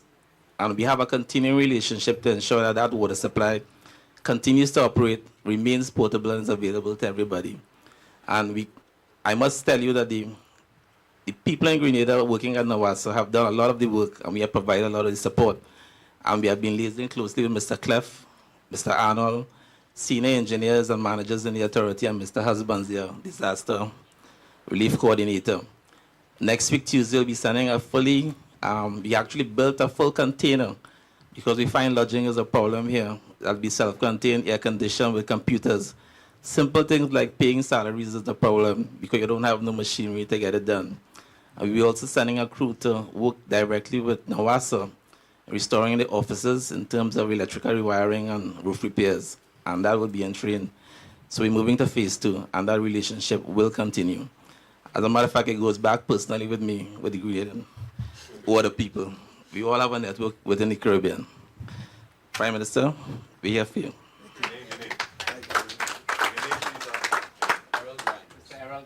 I'm Errol Grimes, the CEO of the Water and Sewage Authority of Trinidad and Tobago. So this was no joke thing. I see people boasting now about people come and they have people here and people come and all kind of thing. No, we had a lot of people that came here and assisted. Yeah, we have a lot of people. I don't know if I could find. Let me see if I could find my good partner, the Colonel. Where's the Colonel? Yeah, let me find the Colonel, man. Yeah. The Colonel is our boss. Honorable Prime Minister, members of Cabinet, members of the media, ladies and gentlemen, good morning.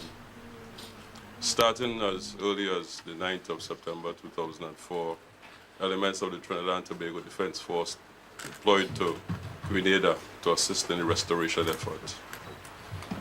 We have a complement of over 200 officers and other ranks of the Trinidad and Tobago Defense Force stationed in Grenada at this time. We are assisting the government of Grenada in a number of areas. One, the restoration of law and order. Secondly, relief distribution, and several other areas. We will continue to be here for as long as the Prime Minister of Trinidad and Tobago wishes. We expect to have a rotation sometime, probably mid-December, and we will be working along with our Carriacou partners in the restoration and redevelopment of this country. Thank you very much.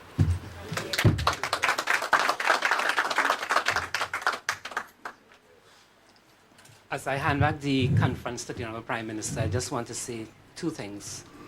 One, you would have observed that I did not say anything really about the work of the Rose Foundation, simply because the meaning of the word rose is the realization of selfless expression.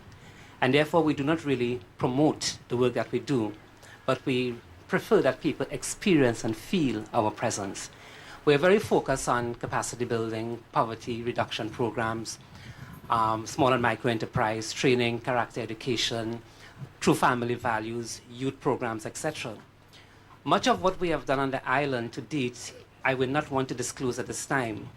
But what I will say to you is that we will be networking a number of international agencies, donor agencies, civil society agencies, youth organizations, and other agencies to come and partner with agencies on the island so that the whole process of reconstruction will not only be premised on the physical infrastructure and the economic infrastructure, but some of the values and principles that really is inherent in the human resource. More importantly, we think that we need to build the human resource, rebuild also the human resource, so that whatever is ahead of us in the future, we will have a people that is well integrated, well strong, believing and focused on a future.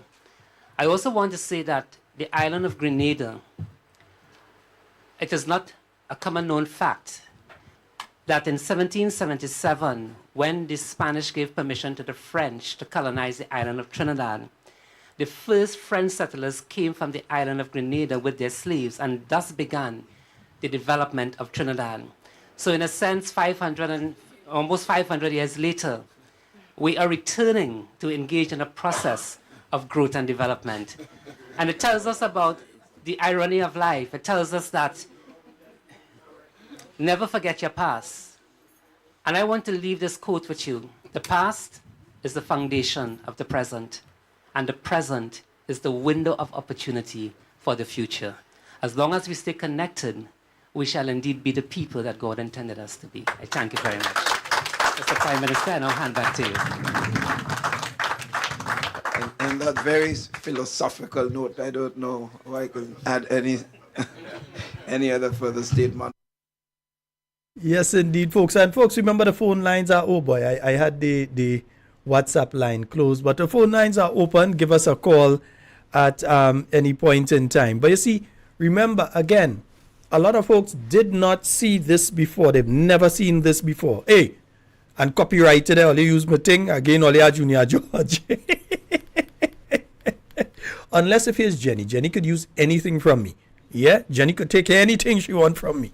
No problem. But anybody else, copywriter, right? Yeah. So the thing is here, you're seeing, and folks, we are not finishing at 10. Let me tell all you now, we're going up until 10:30. We're not finishing at 10. Let me just let you all know, we're not finishing at 10. We're going up until roughly about 10:30. When Hurricane Ivan struck, this was the approach. Yeah? Because I heard the Prime Minister speaking this week like, this is the first time you had the Guyanese come here to help. Or Guyanese soldiers come to build. Like it's a great achievement. That is the Guyanese. In fact, now Guyana has the fastest rising economy in the Western Hemisphere right now belongs to Guyana due to their oil and gas. The fastest rising economy right now on the Western Hemisphere. Guyana. Yeah? And they're helping us at this point in time. In 2004, they was helping us. They were one of the poorer countries in the Western Hemisphere. Yet still they sent their troops here. Yet still they send up boatload of food, boatload of sugar, boatload of different stuff. They send it up to assist Grenadians. And that is when they helped us when they did not have. And that says a lot about the relationship. It's not when they help you when they have a lot and they could give a lot. They help you when they didn't have. The Guyanese people helped us. Trinidad. And you often hear the story of Prime Minister Patrick Manning, the late Prime Minister of Trinidad, Patrick Manning, coming in with the helicopter, landing in Bujeju and walking to go and find Dr. Mitchell. Yes, some fellas say this sit down on a bucket. You want to hear a bit about what took place with the school children and so on? Let's hear a little bit about what took place there. Over 90% of the schools in Grenada have been damaged by Hurricane Ivan. And during the past few weeks, what we have been doing is to send engineers to each school to check the level of structural damage that has been done. And they have divided it up into 5 levels, 1 being the lowest and 5 being the highest. And on an average of 3 and 4, most of the schools will be in level 3 and 4. To date, we have started the cleaning up process of most of the schools and the removal of the debris. We hope that by next week we'll be doing the sanitization of the schools, and in collaboration with the Ministry of Health, we were told that we should not be using any chemicals that might be dangerous to health, but we can easily use bleach to sanitize the schools. Bleach being the substance we normally call Clorox, which is the generic name for one of the products. We have also been in contact with UNICEF, and they have agreed that they would supply tarpaulins and tents. It would not be a simple issue because there will have to be a lot of sacrifice on the part of both teachers, parents, and students, because we will not be in a comfortable situation going back to pre-Ivan. It would not happen, and we have to understand that things will not be as usual. The reason why we hope to open most of the schools on around October 11th is that most schools have to do exams around the same time, and we don't want any differences as much as possible. We have spoken to CXC, and CXC, they are discussing the matter of deferring some of the exams in Grenada to a later date, seeing that we have this problem. We hope that if we open around that time, we will have a longer period in December and less holiday. And we'll also have less sports in the second term and less holiday, so that we're going to make up for that difference in time. The issue of the Venezuelans was mentioned by our Prime Minister, and they have adopted 23 schools where they are going to put on the roof. That will be 23 schools which are mainly in level 1, 2, and 3. Let me just ask, where the Venezuelans with Beryl? Because I know they would be willing to help and that kind of thing, but what, Molly? Only nobody able to talk to them, I understand. Big schools like GBSS will take a longer time, and therefore we're going to use the toppling and the tens for some of them. The issue of the teachers, they will also need toppling, because we don't want our teachers teaching in the schools, and when rain comes, they have to worry about what is happening at their home. Carriacou teachers, any special effort was made to get earlier toppling and anyhow, okay. So that is another area. The other area is the area where schools are used as shelters. The Ministry of Social Development and NERO will be going around to find out the needs of these persons and to find out if they can get temporary homes or if they can use tents, so that we can go back into the schools. The other area of school feeding, we are looking at that also with the Rose Foundation and with our school feeding program in the ministry, because now more than ever we will need that program up and running.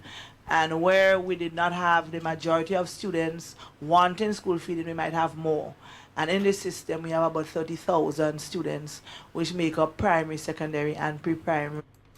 Yes, folks. Yeah, 4407377. That is how you just do thing. Yeah, because listen, folks, today, a very, very good friend of mine contacted me. I know most likely they're listening tonight, but a very, very good friend of mine contacted me from Union Island. And when they told me what was taking place in Union Island, and then we compared and contrasted with what is taking place in Carriacou, Petit Martinique, it shows what, when you have leadership that is competent, that is capable, that knows what they're about. You heard the reports and everything coming across there. You have leadership that knows what they're about, that has the international, don't have to go and try to make the international contacts. They have the contacts. That a prime minister from another country, he ain't send a helicopter for you to go place.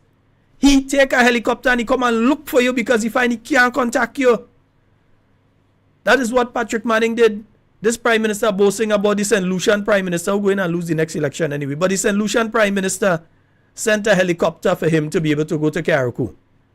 In the case of Dr. Mitchell, Patrick Manning started to get, I can't find Keith.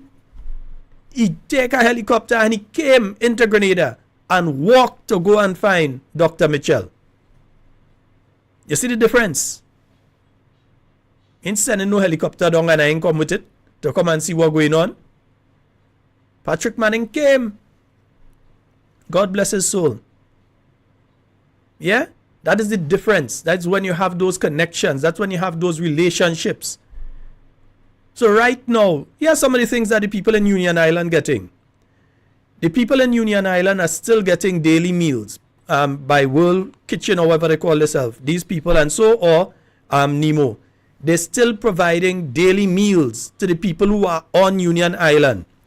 The people on Union Island do not have to pay the ferry fare between Union Island and the mainland.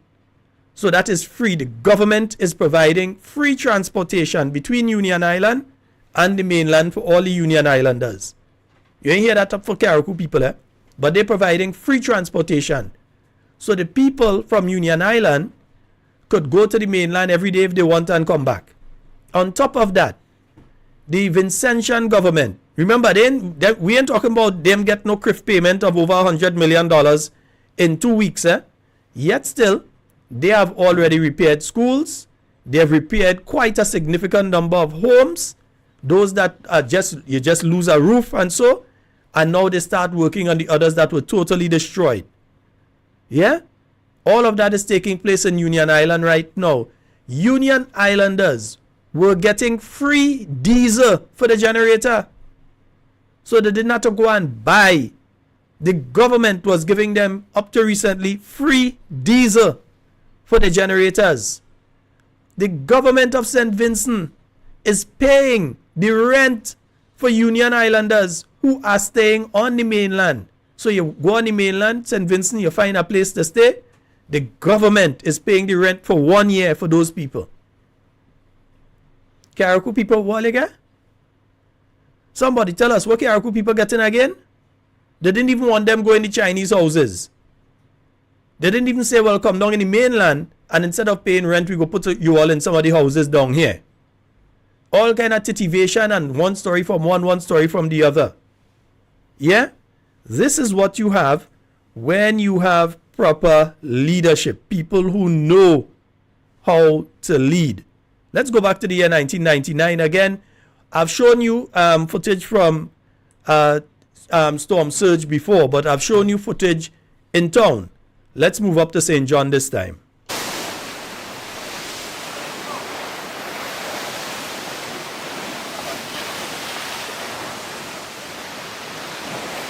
Oh, by the way, remember the road, the break here, so Dr. Mitchell kind of had to walk certain parts.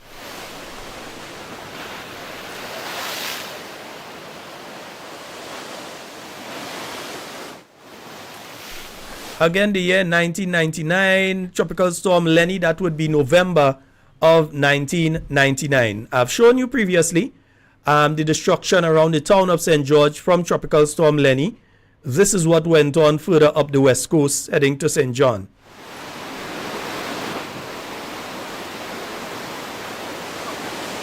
And I'm pretty sure all you could make out that area there. Come, cameraman. Come. Fix that. Fix the camera, cameraman. What you doing there? Hey, what do all you? Fix the camera. All you walking and all you have the camera, let you move forward a bit. And again, you're still seeing some of the wave action, but that's joke compared to the real waves that came in and destroyed the road and so there.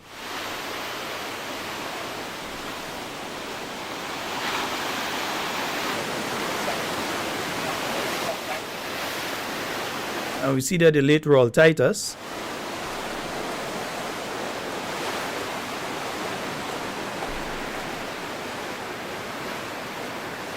And if I'm not mistaken, I think that's Calistria Faria there too, yeah?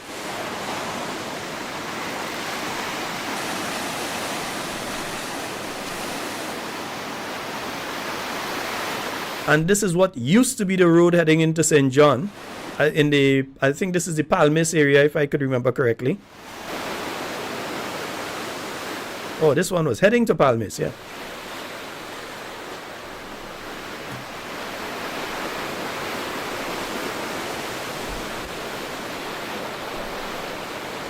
And again, I show these things to remind folks of what happened. Because there's the impression that the NNP never... I mean, look at what happened on that end of the island. There are people who give the impression that the NNP never did anything and there was never anything. And again, copyrighted footage. I use it and you go, right.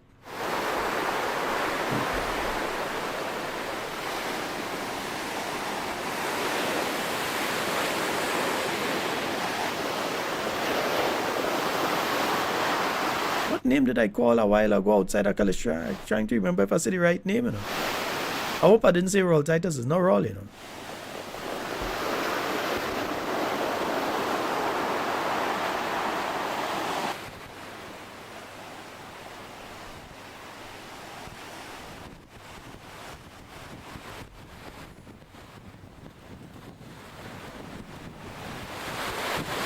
Yeah, it's Trevor Twaits. I don't know why did I say Royal Titus? Trevor Twaits, that's there.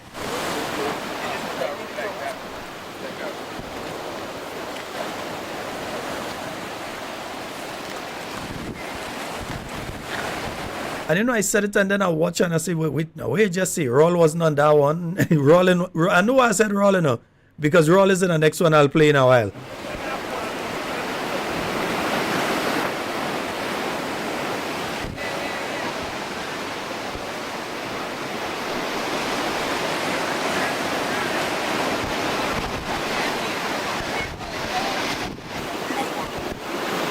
Yeah, folks, all these are things that Grenada went through and the new National Party had to deal with.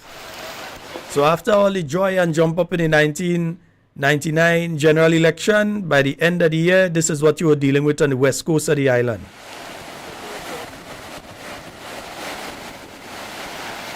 So as I said, I've shown Grandance, I've shown Town of St. George, so we're looking at St. John now.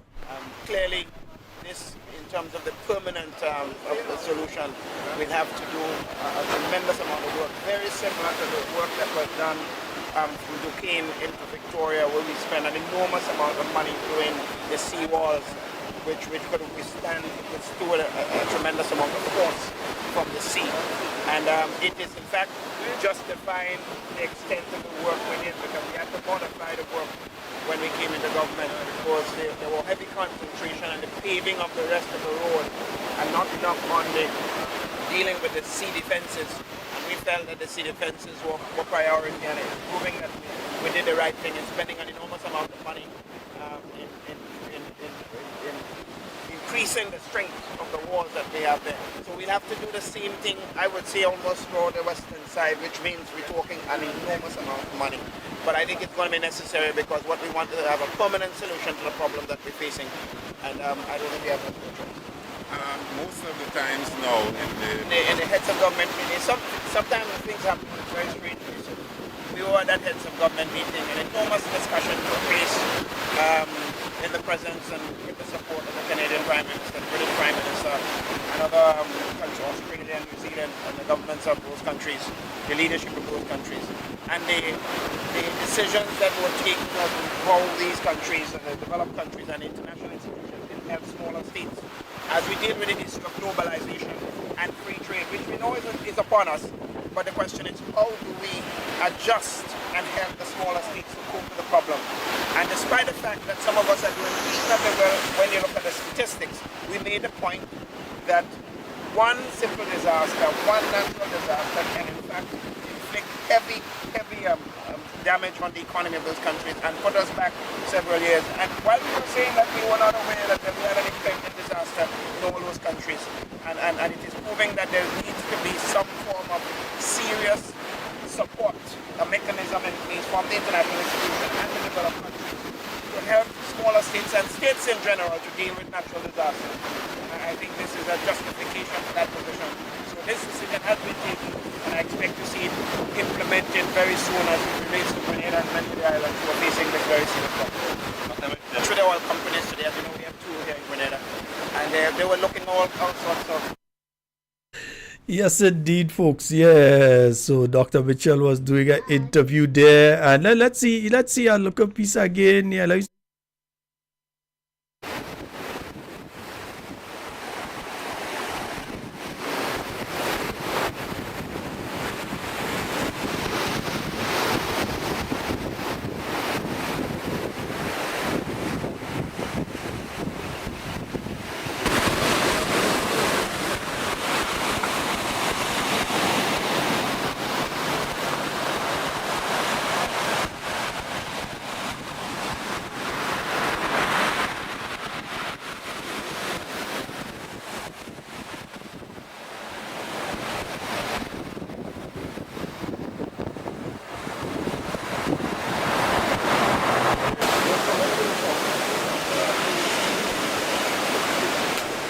And folks, this is some of what the storm surge did to the town of Guave itself.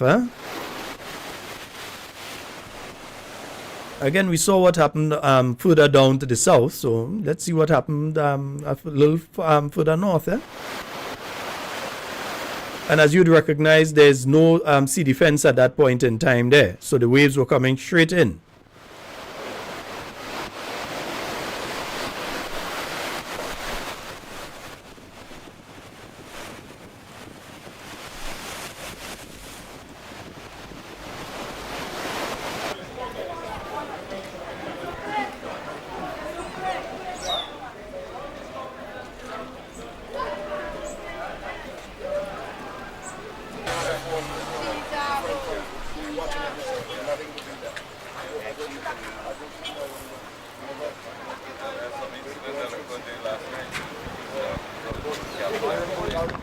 So you see hands-on approach, no helicopter and that kind of thing. You walk up, yeah?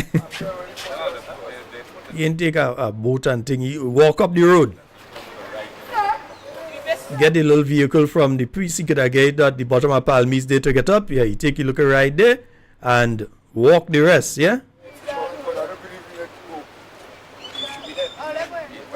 So folks, this is some of the damage that the town of Guelph itself went through. I'm gonna skip through piece of this because you know it's it's just the sometimes you have to skip through bits and pieces of what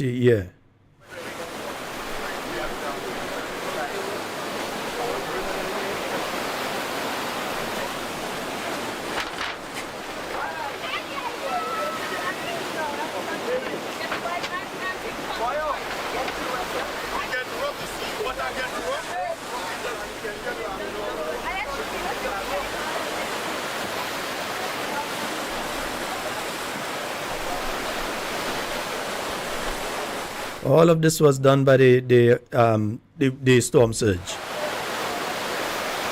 Again, for those of you just joining, that is November 1999.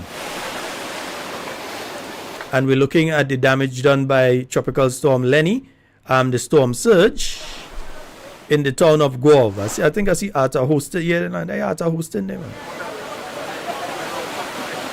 And the person with the pretty color shirt right in front of the late Trevor Thwaites there, that is Kellon Bob. I'm sorry, Dr. Kellon Bob. He worked hard for his degree. I give him respect. Dr. Kellon Bob.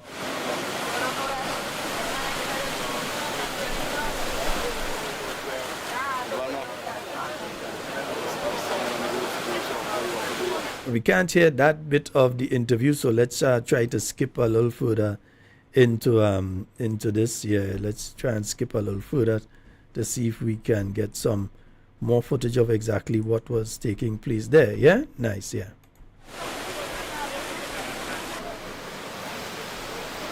Also see Selwyn Noel.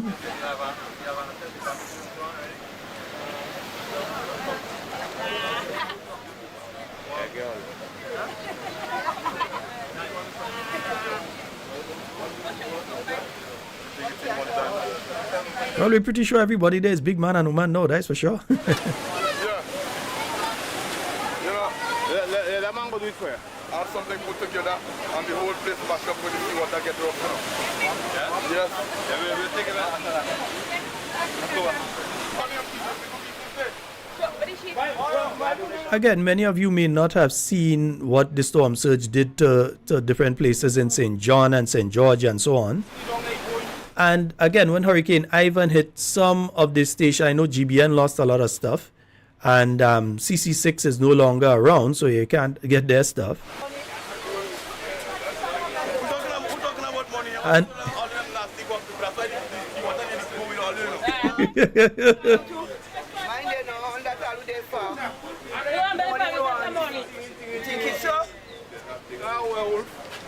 I think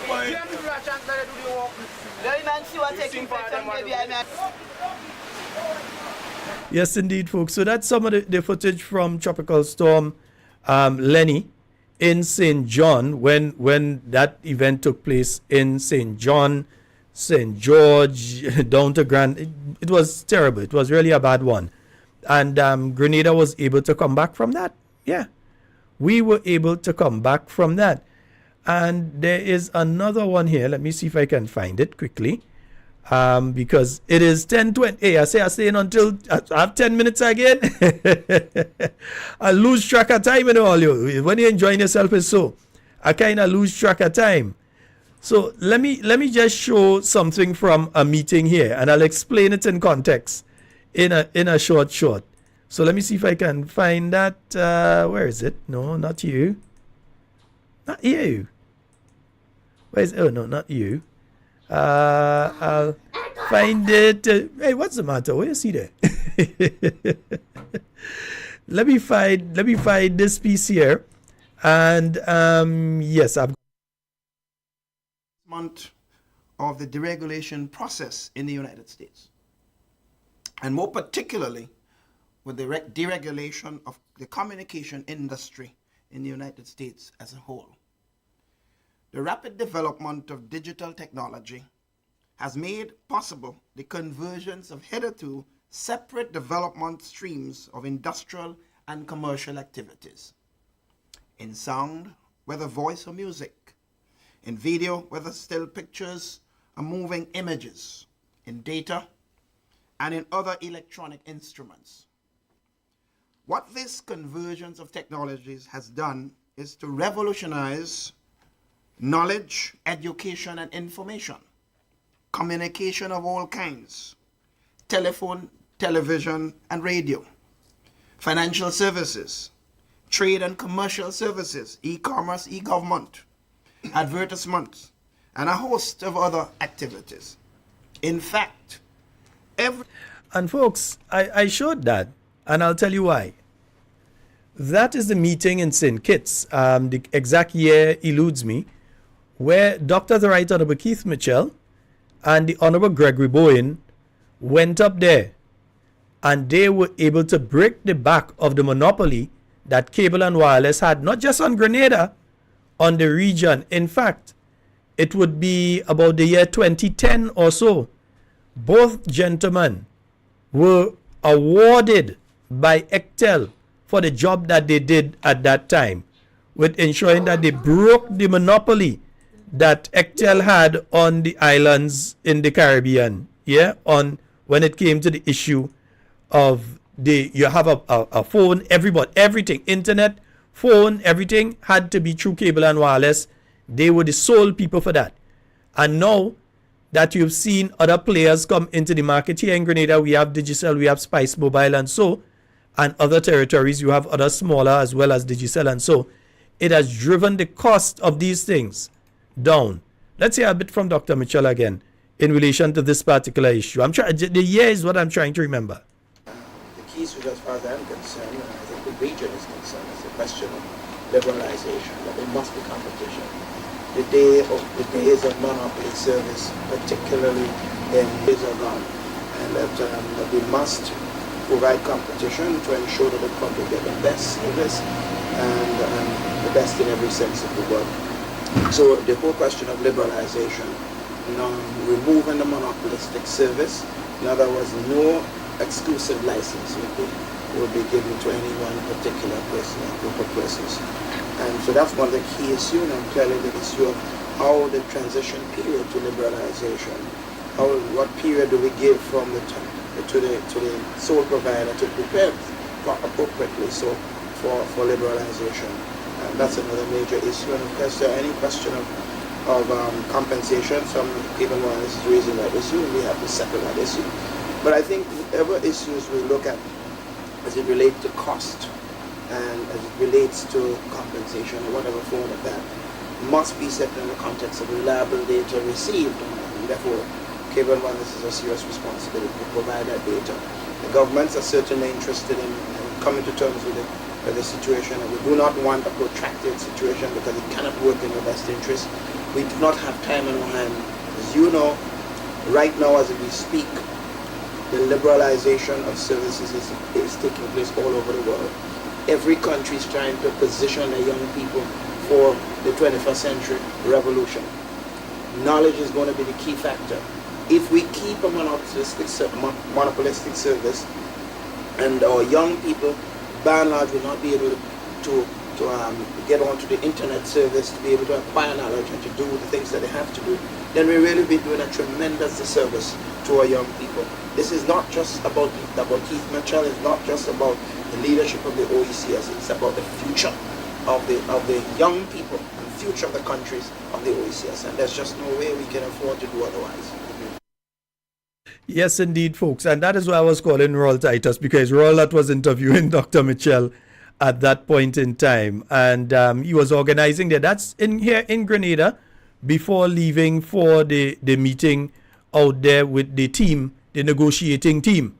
Yeah, to go to St. Kitts to negotiate, to break that monopoly. And when people say, what did he do as the regional minister for ICT and so on? This is what he did. He ensured that we have fast internet, high-speed internet, throughout the Caribbean, before a lot of different places in the world. He ensured that we came up from dial-up to what we have now, fiber. That you could have your mobile phone and all those sort of things. You know how much it cost to make a call back in the day? And you had to pay when somebody called you, not just when you make a call. When you receive a call, you had to pay. That is what the monopoly was doing to us.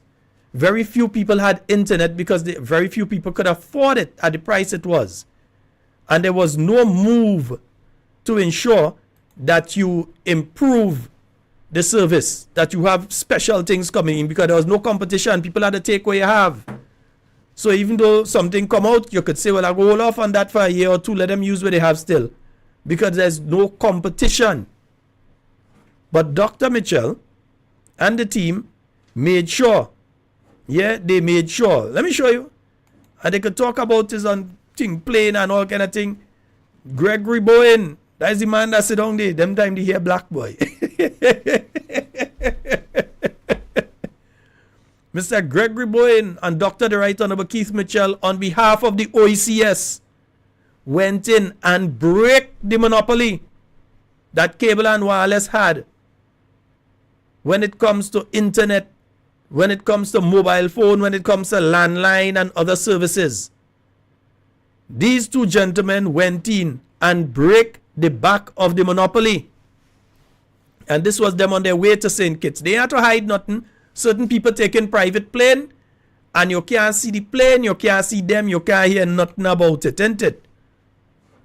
But Dr. Mitchell and Gregory Bowen, they made sure that the Grenadian people, Dr. Kellan Babu, I'll show you somewhere around there too. They made sure. So they went to St. Kitts. They went to St. Kitts and they broke the monopoly. And that is how Digicel was able to enter. That is how, at a time, we even had AT&T here in Grenada. They were here for a period of time, up to about Hurricane Ivan. Then they sold off their stuff to Digicel. That is how all of the countries, because it wasn't just about Grenada, it was about the entire Caribbean region. So when they ask what Dr. Mitchell did as the lead for ICT, tell them if they had been paying attention and they had cared about Grenada at that point in time, they would know this story. They would know about when he went up to St. Kitts representing the OECS, and they were able to speak and break the monopoly, get to an agreement with Cable and Wireless, because you didn't want Cable and Wireless to leave, you didn't want them to go, but you wanted to allow others to join as well. And that is just what happened. It was Dr. the Right Honorable Keith Mitchell and Mr. Gregory Bowen that broke the monopoly that Cable and Wireless had on the region, not just on Grenada, on the region. Can this Prime Minister point to anything that in the time that he's been there that he's been able to do similar? And I believe this was the late 1990s, or if it's not 2000, it's 2001 or so. I'll gauge it around then. I'm trying to remember the exact time, but it's slipping me. You know when you have a lot of things. That one is slipping me. All right, folks. I think that is enough for tonight, isn't it? I think that is enough for tonight, man. That is enough for tonight. I ain't going into much more. I ain't going into more for tonight, man. And I say I'm leaving at 10:30. It is now 10:28. Let me remind you all again of the bingo taking place on Sunday, not tomorrow. On Sunday. Tomorrow is Wagiti football. Go out to Wagiti football. But on Sunday is bingo. I will be there, God's willing. Looking forward to seeing you all up there as well. And then remember, the meeting taking place in New York, right? The meeting taking place in New York. So I'm looking to see all you on the stream. I ain't gonna see all you live in New York. I might see you all on the stream. Folks, that's all the time we have for Talking Points tonight. It's been wonderful being here with you all and interacting with you all. We're gonna don't think I forget about the shrine and the teachers. We're gonna talk about that on Monday. Right, there's some other things we had to talk about on Monday as well. Yeah? Because we could ask questions, you know. We can ask questions about things. We can ask about, let me see, where is the? Right. I wonder if we could, let me see if I could pull that up on the screen quick before I go. We could ask questions about a particular private plane that left the Cape Verde Islands and came directly from the Cape Verde Islands to Grenada, left Grenada and then went to Cozumel in Mexico, came back, went to Trinidad. Only one more? Anyhow, we're going to talk. Yeah, no, I have the flight here, you know. Yeah, look at the plane here. The plane left Cape Verde Islands, private flight, came over to the island of Grenada, left Grenada, went to Cozumel, Mexico, right, and then from there, it went to Trinidad and Tobago. So we could talk about the plane. There's lots of things that we could talk about, folks. They can't tie us up. We could talk about lots of things. All right, nice. So, folks, let me just play the last thing here before I go. Why this thing doing that? Nice. I just want to get this here. Nice. Yeah, because we had to go now. Yeah, you hear the little one in the background there. Yeah, you ready to go? Nice. Yeah, and it's time. Past the bedtime now. Right. So, folks, just remember, this is taking place on Sunday. Yeah? Sunday. See you there. And, folks, I'm out and everything you say and do it safe and secure. Want to be speaking to and with you and definitely not about you. My name is Sheldon Scott. I'm out. Love each and every one of you. Looking forward to seeing you at the various activities on the weekend. Are you ready? Let's go! Grenada. Get ready as the new National Party invites all to its 40th anniversary fundraising bingo event. Sunday, October 27th from 5 p.m. at Victoria Park, Grenville. Over $100,000 in cash and prizes to be won. Imagine you can win a Suzuki Ignis hybrid car, $50,000 in cash, plus other fantastic prizes. Tickets are $60 for one or $100 for two. Free buses will be available island-wide. Don't miss it, or you might just see your neighbor driving a Suzuki Ignis. Sunday, October 27th, we're heading to Victoria Park in Grenville for the new National Party 40th Anniversary Fundraising Bingo. The new National Party New York chapter presents to Grenadians living in this part of the diaspora the biggest town hall meeting ever in New York. You are invited to attend as the headliners in Grenadian politics brings you the message from Grenada. From St. Andrew Northeast, come and hear youthful and vibrant Kate Lewis. This new national party offers insurance and security of continuity. St. Andrew Southeast will send you a message through Sister Emlyn Pear.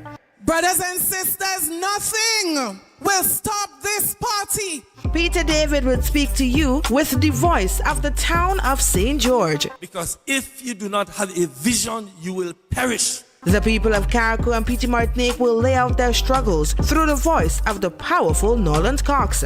Brothers and sisters, we are very grateful for the support of the National Party. Dwight Hosford will address and answer all the legal issues. In these times, we are seeing a lot of strange things. Political leader of the new National Party, Dr. the Right Honorable Keith Mitchell, will address you as the party gears up for its 40th anniversary celebration. And look at the numbers of you here. Look at you here, sisters and brothers. You know why you are here? Because you believe in the new National Party and you believe in the development of this beautiful country of ours. So, Grenadians, gather on Sunday, the 27th of October at the Nazareth Regional High School, 475 E 57th Street, Brooklyn, New York, 11203, between Clarendon Road and Ditmas Avenue. The meeting starts at 5 p.m. See you as we gather to rescue Grenada 2.0. 40 years we going strong and getting stronger. It's a celebration, we love it. The future looking real bright, and we moving on just right. Happy anniversary, NNP. Happy anniversary, NNP. 40 years of resilience, progress and visionary leadership. Now tearing hope for a brighter future. The new National Party,